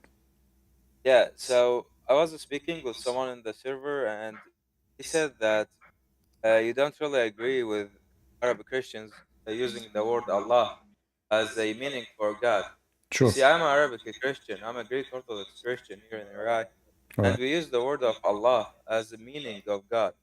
But Allah is not the one, the Islamic, of course. It is our Lord Jesus Christ. It is the whole eternity. So why do you reject the word Allah? And if you're still rejecting it, although a lot of saints and untouched, you know, like Middle Eastern saints, use the word Allah in their books, in their life, in their prayers, does that affect their sanctity? In your opinion? Well, you know, if I am under the occupation of Muslims for 1,400 years, and then I start using a word which is not biblical, that will not change the fact that it's not biblical. Jesus never mentioned the word Allah, neither Paul, neither John, neither Mark, neither Luke, neither any. Well, so why yes, we are? brother, but all of them didn't say the word God. No, they use the word God. You know, the Hebrew. They didn't say they didn't speak English in that period of time. No. You see, this is this is Allah, Allah. My friend. Allah is not even a word. Allah is a sentence. It's two words, al and la. Al mean God. La is the, No, not al-ilah. No, this is wrong. Al-ilah is a different word. Al-ilah is il. You know, ilah. Yeah. So il is a word. Il is a word mean God. Allah is God. La is a God. His name is La. He's a moon God. So when you say I believe in Allah and you pray to Allah, you are not. I understand you are saying we use it as a word meaning God, and you will be judged by your intention. But still, you are using the wrong word because this is not the same word for God. This is Allah. Allah. La It is is a not name. lah, it is lah. No, not al-ilah. You are not worshiping. When you say Allah, Allah is a name. Is not a word. Mean God. Brother, Allah is a word contain of four what do you call it? Alphabets. Four huruf. Alif, For lam, ha. So alif lam is al. Then we have the lam ha, which is lah. all right, I want to Lah show you. is I want to show you. lah I want to also show you meaning something. I want for to you. share. I want to share my screen with you. Do you speak Arabic, right? Sure. Yeah, so you can understand what I'm saying. All right. I want to show you. You see my screen? Yeah. All right. Yeah, I'm saying. I want to go. No, no, don't worry about this verse. I will go to a different verse.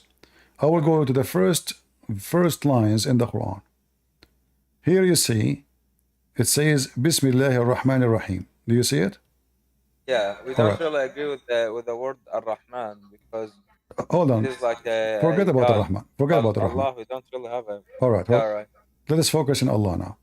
Do you see the second sentence? Alhamdulillah. Alhamdulillah, yeah. Alhamdulillah. What happened? What happened to Allah? Yeah, there is a fatha, yeah. No. What happened to Allah? What is Allah? What do you mean? Is Lillah is the same as Allah? No, Lillah basically means for God, right? But La. How I'm saying it. La is a word as a name. It's like being is a name for God. Lahu, Alhamdulillah, li mean two, correct? Li lah. So the name of the God of Muslim is what? La. So when you say that you pray in the name of Allah, you are saying I'm praying in the name of God. La. Al is an old Aramaic word in Hebrew too, used as a word meaning God. The new Hebrew and the new Aramaic became Il. So Al become Il. So Allah is God lah. That's why in the second sentence here it says Alhamdulillah. Li, the first letter here, is a letter mean two. You know? So Alhamdu to, praise to lah. Lah. So what is the name of the God of Muslim? Lah. So when you are using the word Allah, you think I'm using just a word. If you ask the Muslims, is Allah a name or a word meaning God? They will say it's a name. Yeah. Okay. So it's not a word meaning God. It's a name of God, and for sure it means God in the same time because it is the name of their God. And what do you think about us as Arabic Christians using it? My friend, I am an Arabic Christian too, but we are doing wrong, and we are here just to share and oppose what is wrong. Are we going to continue blind, following the priest saying wrong? All right, yeah. Those people they are occupied. Those people they are occupied by the terrorists, and they force them to use all kind of words which is not part of our belief. So historically, if we speak historically, my friend, the word Allah was not. You will not find. Okay, hold on. Just to prove to you what my point. You will not find any church is not under the Islamic occupation using the word Allah.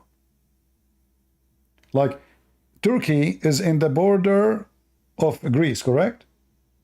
Yeah. All right. So you will find a church inside Turkey, they are using the word Allah. No. 1 mile away, 1 mile away, just 1 mile in Greece, nobody knows this word. Nobody use it. That is saying you. Don't speak Arabic. No. Those are Turkish too.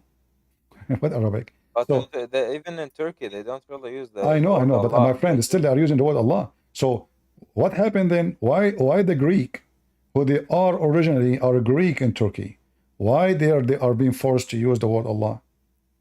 Why Iraqi, who they are Assyrian or Chaldean, they are using the word Allah? Why someone from Syria, someone from Jordan, someone from Egypt is using, all of them, they share one thing, Islamic occupation. If you pass 1 mile away from that location, nobody uses the word Allah.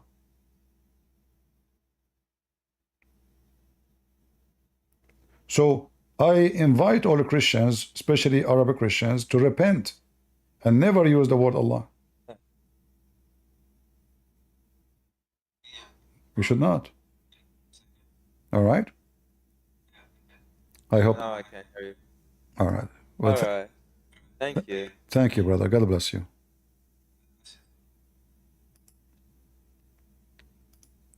All right. User man, are you there? Yeah. Go ahead. Yeah, so are you in stolen land in America or what? I'm what? Are you in stolen land when you're in America? In stolen land? Yeah, from the Native Americans. I did not steal land from anybody. I'm asking if the founding fathers and the original colonies stole land from the Native Americans. Well, what I know that the Indian American, they have their land. Nobody take their land from them. They still have it. Until now they have it and nobody take it. And they have full control of it. They have full governor. They have full police. They have full budget. They have full right of minerals. And even American police cannot pass the borders of a native Indian. Don't you know that? Now I'm asking you, what about you? Where you live? I'm in America like you. So are you still in land? Well, I came here as a child, so I wasn't born here.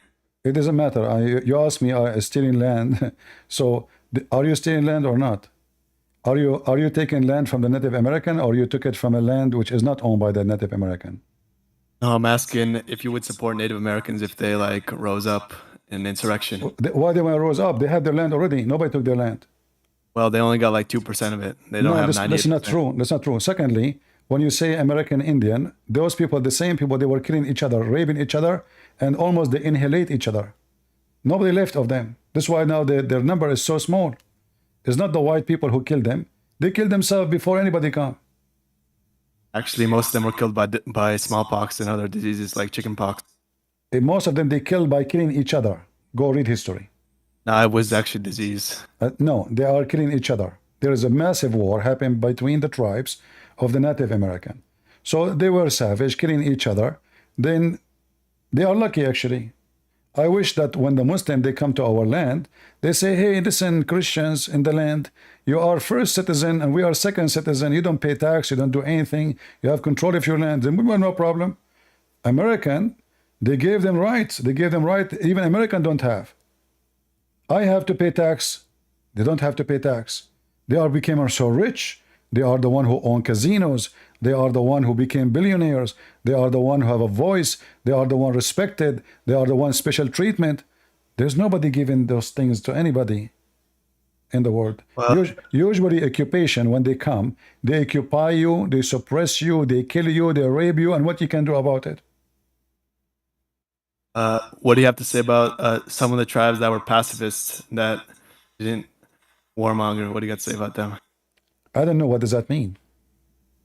Some of the Native American tribes were pacifists. They were against war and they didn't attack anyone. What do you got to say about them? I never saw them. Those are against war. They kill each other. They used to cut the hair of every person they kill. They take women and they rape them. I never saw. What I know, that the Native American, they were very savage in their behavior, and they were killing each other, raping each other, and they themselves, they agree. So you said to me they are peaceful. Those things we see in the movie. A guy looks. I'm saying a small amount of tribes of I them don't were care. peaceful. I don't know. Like there are 5 people, 10 people. What we see in the movie, mostly 90% of it is fake. Like there's a wise man, he care for peace, and then there's a white man, he come and take their land. Those are movies. The reality is the opposite. They are the one who attack their neighbors who is an Indian. They kill the wife, they kill the guy, they take the wife and they rape her. This is what they do. They are the same as the Arab. I find a very similarity between the Indian American and the Arab. The Arab, they kill their neighbors, they take the wife, they rape her. This is what Muhammad used to do. The original pilgrims, they wouldn't survive without the help of Anyway, Native my friend, Americans. this is not helping. How's it not helping? Because I advise you, if you are truthful about what you say, to leave America then. Why you are here? Who is forcing you? You have your passport. You are welcome in many countries around the world. Leave. Stop being a hypocrite.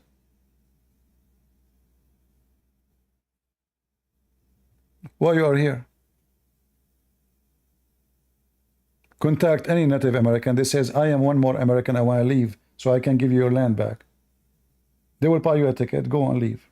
Go to China. This is a stupid conversation. Always hypocrite. Like Qatar TV, the Jazeera, they make a documentary about how bad the situation for the American Indian. But reality is the opposite. Qatar itself is the land of occupation. They occupy their land. They kill the local, and then they claim that they are the good ones.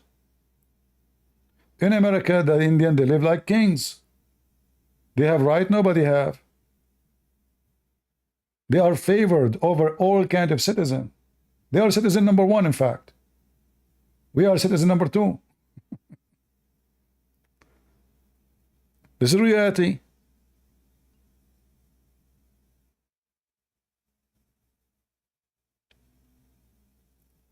Same time, when you say, do you support the Indian to raise and take their land?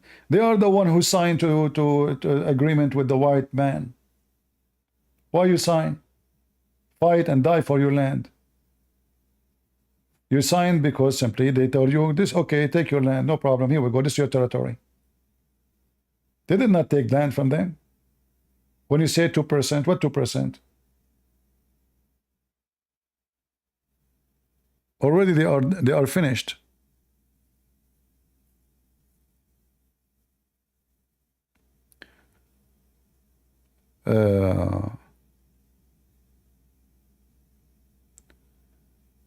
What do you think will happen in Israel and Lebanon? Nothing. This Netanyahu is potato. He's literally a potato.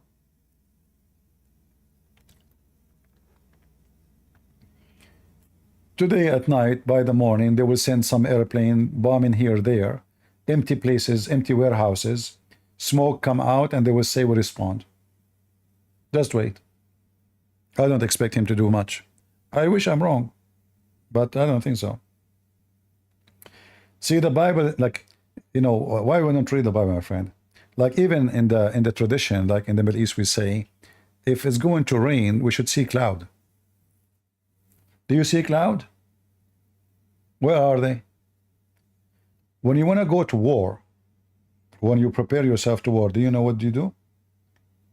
You draft hundreds of thousands of soldiers and you move them toward the direction where the war will be. Until now, nothing happened. Nothing. They did not even ask people to prepare to go to basement and etc. Nothing, because nothing will happen. War have elements, and you can tell that the leaders of Israel, if we can call them leaders, they are a bunch of potatoes. They are just trying to finish. Like, it's like somebody, you know, you hire somebody to clean your house, and your window is so dirty. But, you know, okay, I will clean your window. So he go to the kitchen, he grab a towel, which is so dirty. He make it wet. He come back and he start touching the window. But now he made your window more dirty. This is what the Israeli leadership is doing now. They are making things more dirty. They are not cleaning up. They are making, in fact, Hezbollah stronger. Because Hezbollah now, when they reach agreement with Hamas, if they do, the war will stop, and Hezbollah will say, see, we stood for Israel for 8 months. They did not dare to do anything with us. Who can deny that? 9 months, they did not dare to respond. It's true. Israel did nothing. Yesterday, Hezbollah shot 100 rocket. 100. What the Israeli did? They bombed 2 empty buildings and there's nobody there. Empty. Totally empty. They did not even kill a chicken. So they are playing a game of politics. They're trying just to present themselves. We are doing something. Like, come on, don't you see? Like, don't you see? The attack they did in Yemen shouldn't be this done a year ago. Why you wait until those people, they send you hundreds of drones.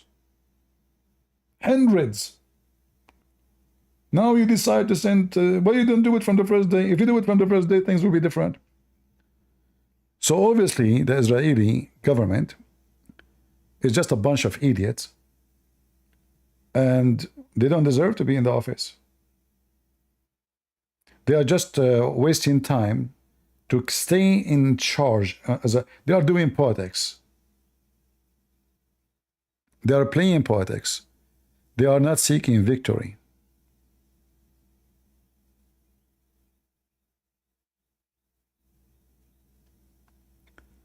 All right.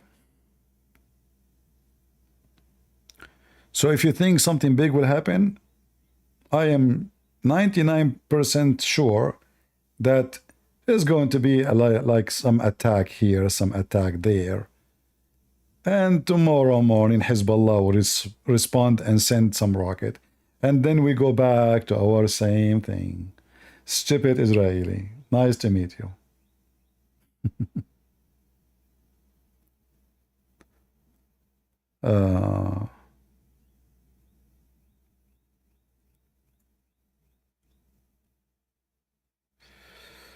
All right.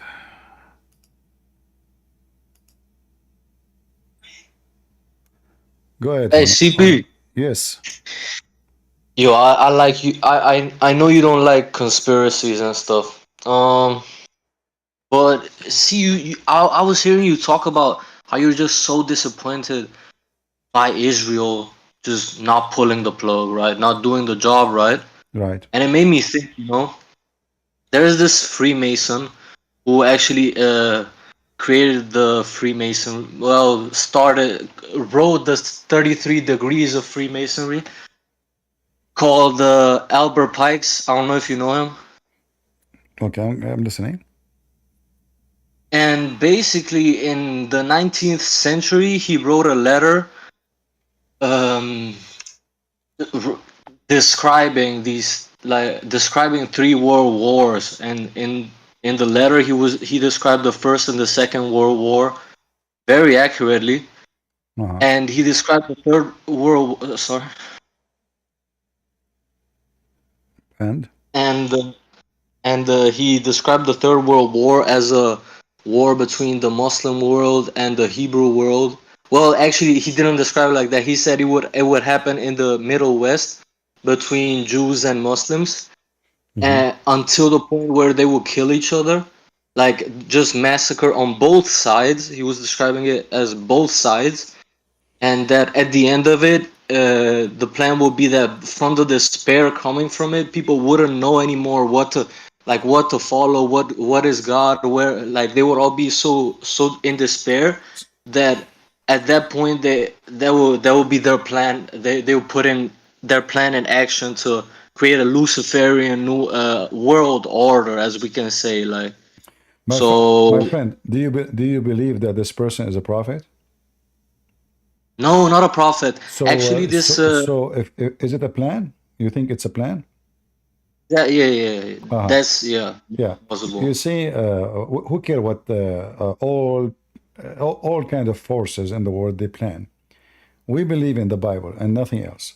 So if God, he promised the Jews their land, this will be the land of the Jews. So all forces,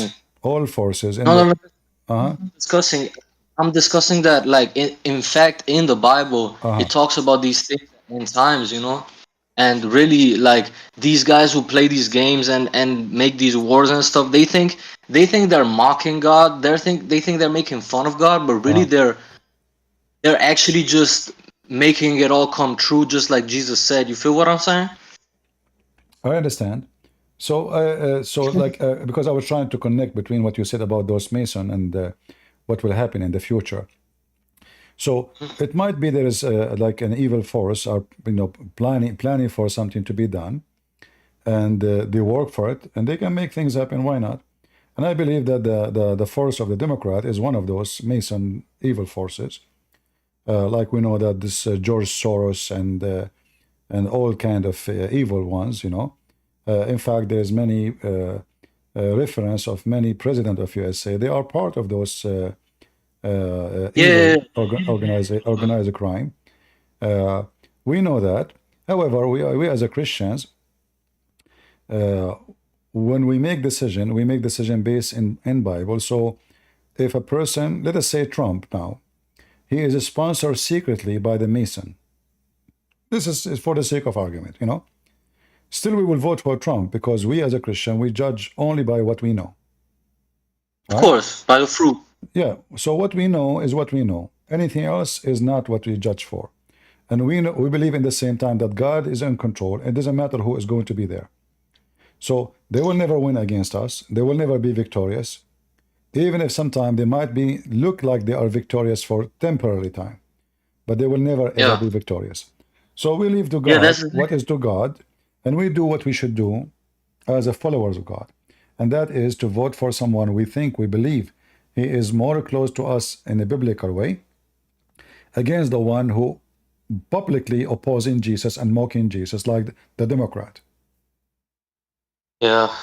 So a Christian, a Christian, he cannot be claiming to be Christian and he vote for Democrat. Those people, they are mocking Jesus every day. Correct? So how you can vote for them? How somebody is an African American, he's a Christian, he vote for Joe Biden. You are voting for Antichrist. How somebody can vote for Democrat when they do everything they can? I mean, look, they send their American wicked ones all the way to France to mock Jesus. The elections were rigged, though. So they are, they made themselves enemy to Jesus. I mean, you can make all kind of scenery. Why Jesus?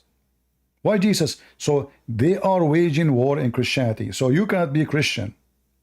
That's the thing. Even when you go and check out their literature and stuff, they have to connect everything. The thing is, when you go and check out their literature, which I don't recommend, but it's interesting how like everything they do, it's all a mockery of Jesus, and they don't have a problem. These world leading societies, when they write about these things in their books, they don't have any problems against Islam, Buddhism, any other religion, but they hate Christ with all their hearts, because even in general, all these rituals and things they do, they always have to invert a cross. You notice in all satanic things, it's never anti-Mohammedan. It's always anti-Christ. The devil is always anti-Christ. Even, when they make the peace sign, which is very satanic.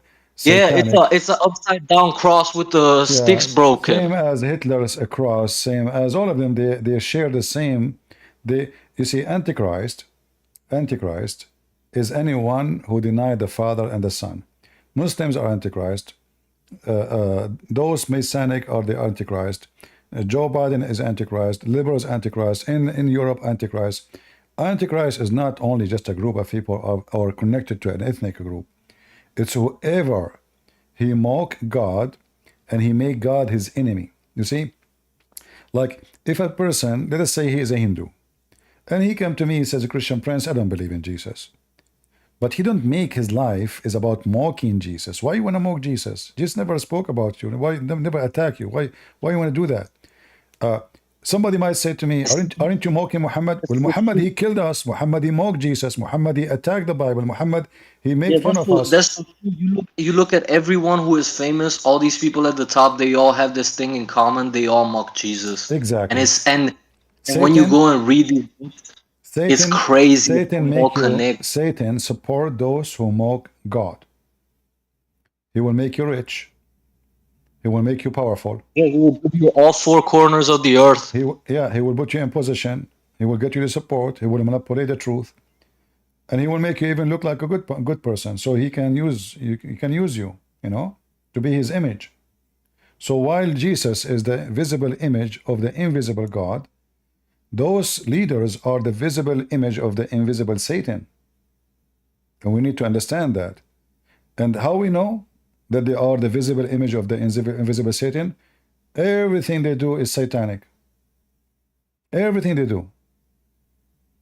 You cannot find one thing they stand for is not satanic. All right? Mm-hmm. Yeah, that needs to be clear. You know, that needs to be, because everyone wants to close their eyes every single time, that it's about Jesus. Every single time the Jesus argument comes up, everyone just wants to close their eyes, look away. But at the end of the day, you just end up stabbing. You know, you end up doing the same thing that the Jews did when they betrayed Jesus, or the Romans did when they didn't like go against it. At the end of the day, we're betraying God when we close our eyes and we deny the injustice that is going on. Because, man, how could you not see it? Just stop playing, man. You know, It's not about. Christians too, they mock Jesus. Like when Netflix they make a movie to mock Jesus, and then you go and you pay Yeah, the chosen subscription. ones. So what? You are mocking Jesus. When you vote for Democrat, you are mocking Jesus. When you vote for abortion, you are mocking Jesus. You vote for homosexual, you are mocking Jesus. When you know, there's many people. This is why Jesus says, "Not everyone says to me, Lord, Lord, enter the kingdom of my Father, but the one who do His will." So many of those It says also in billions. James that one is not saved by faith alone, but also by his works. Exactly. From their fruit you shall know them. So we as a Christians, we are Christians only when we stand against evil. Those who vote for evil, they are evil and they are no Christians. So I believe, this is my belief, every single person who votes for Democrat, he is an Antichrist. Yeah. Because I cannot find one thing Democrat they stand for is not Antichrist. Not even sometimes even Republicans are kind of weak. But we can say there's many of the Republicans they are not. You know, there's many they are good Christians and they're trying their best. But I agree with you. In the Republican, there's many they are false too. However, I can say that the whole party of Democrat they stand for evil. It's not like some they are, some they are not. You know, we know we know their agenda. Transgender, changing the sex of children, forcing a false doctrine on children about sex, teaching kids how to put your finger in the anus of your if your mate in the school, even if they are 5 years old. I mean, what is that? So this is, you do not need. It's no brainer. You need. It's obvious that this is satanic. Yeah. Yeah, you know, they're all going to hell. The first time I have a TV in USA. First time ever. I have a TV. I don't have cable. So I connect to the TV and then I receive channels. They are local. The first program I saw ever in America, it was a woman and she was speaking about putting 2 fingers in the anus. I said, maybe my English is not good. Maybe I'm not understanding, you know. So she was teaching how if you want to have sex with someone, a man, a male with male, how you can make it easy to push it in. Excuse my language. This is in public TV. This is the government of America teaching kids. It was 4 p.m. It was not 4 a.m. in the morning. This is a program kids watch. So we know that America is running for a long time by wicked. The one who in control of the government TV are wicked. The one who control in the radio of government are wicked. The one who run agencies are wicked. And it's time for us as Christians to stand against their wickedness. Christians are subdued, submissive for long time. Yeah. Nah, I hate that too, man. Because even a lot of the Muslims converts from Christianity, they look at Jesus as like a weak God, and that's so sad because they say like, oh, Jesus always turned the cheek, he never fought back, but they forget that Jesus is the same God of the Old Testament. Like the severity and the mercy Like the justice and the mercy are both the same. It's just that when he came as man, he had to embrace that mercy. Like he had to lay down the path for us, because he knows our nature as humans. We are prideful. We're not gonna do it unless we see him do it, and he laid his life down for us. So that was a different perspective of it, of course. But man, how can you not understand it? Like of course, when he lays down you have to make sense of it. You have to think about it. That's why it's the word of God, because it's actually deep, and it's meant to save you. It's the only good word that promises you to be saved. No religion ever promises you.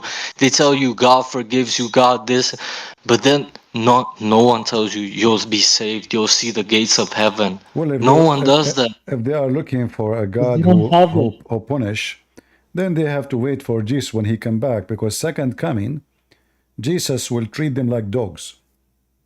Yeah, how is the second coming in every religion always Jesus coming back, but they but then they're always mess it up. Like they're either add idol worship. Like Buddhism is literally Freemasonry repackaged in a way that appeals to the people. So Buddhism is just serpent worship made to look good, you know. And I don't even want to explain it, because people shouldn't do these practices, these meditative practices, the way it's said in the Buddhism. Meditation is only meant to be made upon the word of God, the way that it was written in the Bible. That we are meant to meditate on the Bible, because the Bible actually teaches us how to pray. It's the only way we can learn how to pray, to ask God what we need for, because it's all a language of asking and receiving blessings. So people don't understand it, but Jesus explained this so well when he said to forgive your greatest enemy. Like I prayed before here, right? Guys, you have to forgive your greatest enemy. That's the greatest level of sacrifice you could ever do. No man Yeah, can ever do that, because Jesus said even the Pharisees, we forgive, but remember, our even forgiveness. the Pharisees can forgive a friend. Yeah, but our forgiveness doesn't mean that they are forgiven. When That's Jesus, not. That's not the point. That is that we should wish for mercy.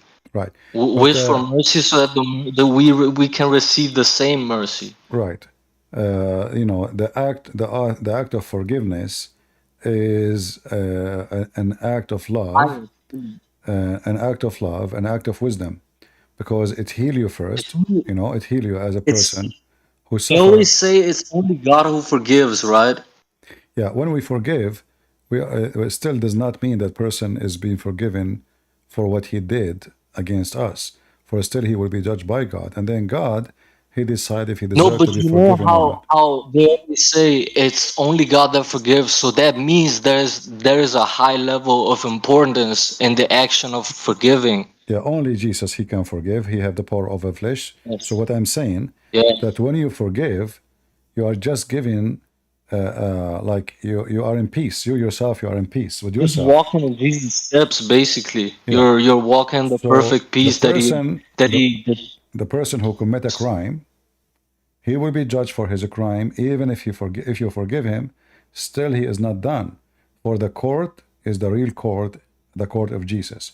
So when he come in the second time, he will, as it says like in Luke 12, you know, the master that of the servant will come on the day when he does not expect him, which means expect him to come. And at the hour does not know. So the servant don't know the hour. And will cut him in pieces and put him with the unfaithful. So all those who they insult Jesus, all those who mock Jesus, all those who they are against Jesus, they have their time to insult Jesus as much as they want. But when Jesus come, like now this filthy Biden, yeah, this filthy Biden, he is 80 something years old. He might die tomorrow. When Jesus come, what he would do to him, I assure you he will have a very severe hell punishment. God knows. Yeah, he will. No, for sure. You know, we know what he did. We know what he did. He is mocking Jesus non-stop. He put the flag of the homosexual in the White House in the day of Easter to mock Jesus. He banned Yeah, it. where the only flag that goes over the American flag is the cross. It's America's constitution. This man and his government and his party, they are an antichrist. There's no question. Anyway, my friend, we have Hatim is waiting. So thank you very much, Honor, for joining. God bless you and God bless Hatim and God bless Thank everybody. you. How are you doing, Hatim? You still a Muslim, Hatim? Hey, Christian Prince, how are you? I'm fine. What was your question? You still a Muslim? No, I'm not. You are not? That's good. So what are you now? Nothing. Oh, you're nothing. Nice to meet you, then. Okay, you know the thing. So what do you think about now Israel? They might attack Syria. What do you think? I believe that they are going to attack Damascus soon. Israelis? I believe the Israeli, they are going to hit some target inside Syria tonight. Surely. What do you think? Do you agree with Okay. me? They will do it? Yeah, maybe. I think Israel is looking for wage a big war more than Gaza and this stuff. No, they Yes, are I not looking agree. for a big war, actually. The Israeli are not, because they are trying to avoid it. But now they have to do something after what happened. So they will not be able to go deep in Lebanon because the American, they are not agreeing mostly. So, but they can go deep in Syria. That's why I'm expecting them to go deep in Syria, not deep in Lebanon. So they will try to hit Hezbollah inside Syria, not inside Lebanon deeply. Maybe, yes, correct. Because they should respond a different way.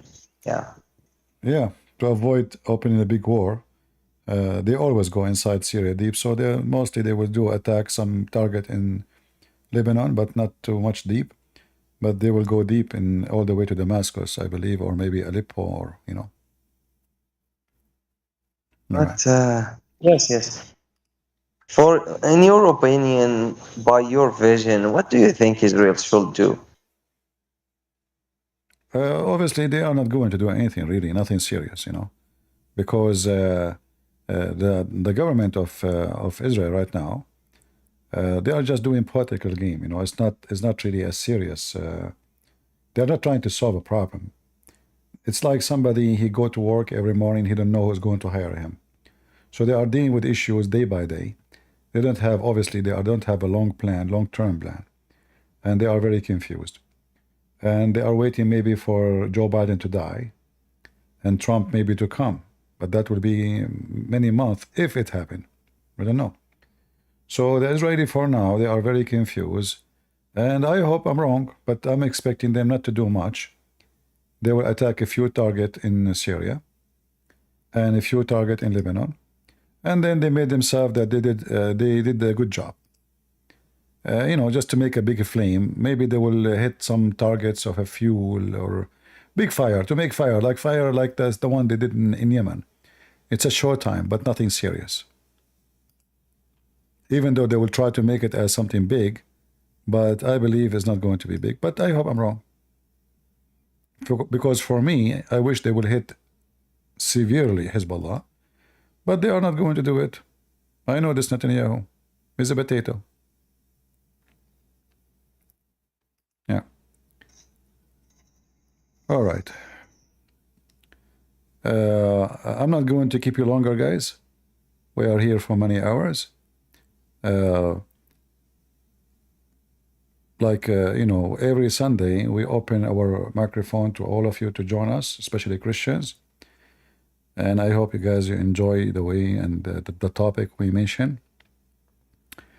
And remember one thing, you know, you as a Christian, when you do what Christians should do, not when you wear a cross or you call yourself George or Christian Prince. Christian is not someone he called himself a Christian, is someone who act as one. So if you vote for the Democrat or any liberal party anywhere in the world, you are an antichrist. For they stand for everything against the Bible. Every law they accomplish is against the Bible. Remember that. They are the one who mock Jesus. Don't tell me you vote for Democrat because they have good heart. They have good heart by mocking Jesus. When those Democrats, they send their drag queen, filthy creature, all the way to France to mock Jesus, is that because they are people who are good or because they are wicked? What the Olympic have to do with mocking Jesus? Why the wife of Joe Biden is praising the one who mocked Jesus? Why Joe Biden, he invited them to the White House, those who mock Jesus? And still you want to convince me that you are not voting for the one who is an antichrist? You are doomed and you are a devil if you vote for them. I assure Joe Biden and his gang, I will vote for Trump 1 billion times, but I will never vote for Democrat ever in my lifetime, over my dead body. This is the party of the devil, and they are the devil. As Jesus is the visible image of the invisible God, the liberals are the visible image of the invisible Satan. And whoever votes for them, he is part of the plan of the devil. So shame on you if you vote for Democrat. Shame on you. Thank you all for being here. God is good. So is Jesus. And until we see you tomorrow, I hope. Until then, go ahead, leave your comment. But most of you are even cheap to leave a comment. So what I can say? I cannot ask you to do anything. Many of you are just Christians by name. The Lord, he says, from their fruit you shall know them. And when a human being, he claimed to be Christian, he don't even have a fruit to type. They will type it's a fashion. They will type if it's a comedy. They will type if it's a movie, cursing Jesus. But when we ask them to unite, to join the force, to be with us, to fight against the devil, we don't find them, nowhere to be found. From their fruits you shall know them. I mean to that. See ya.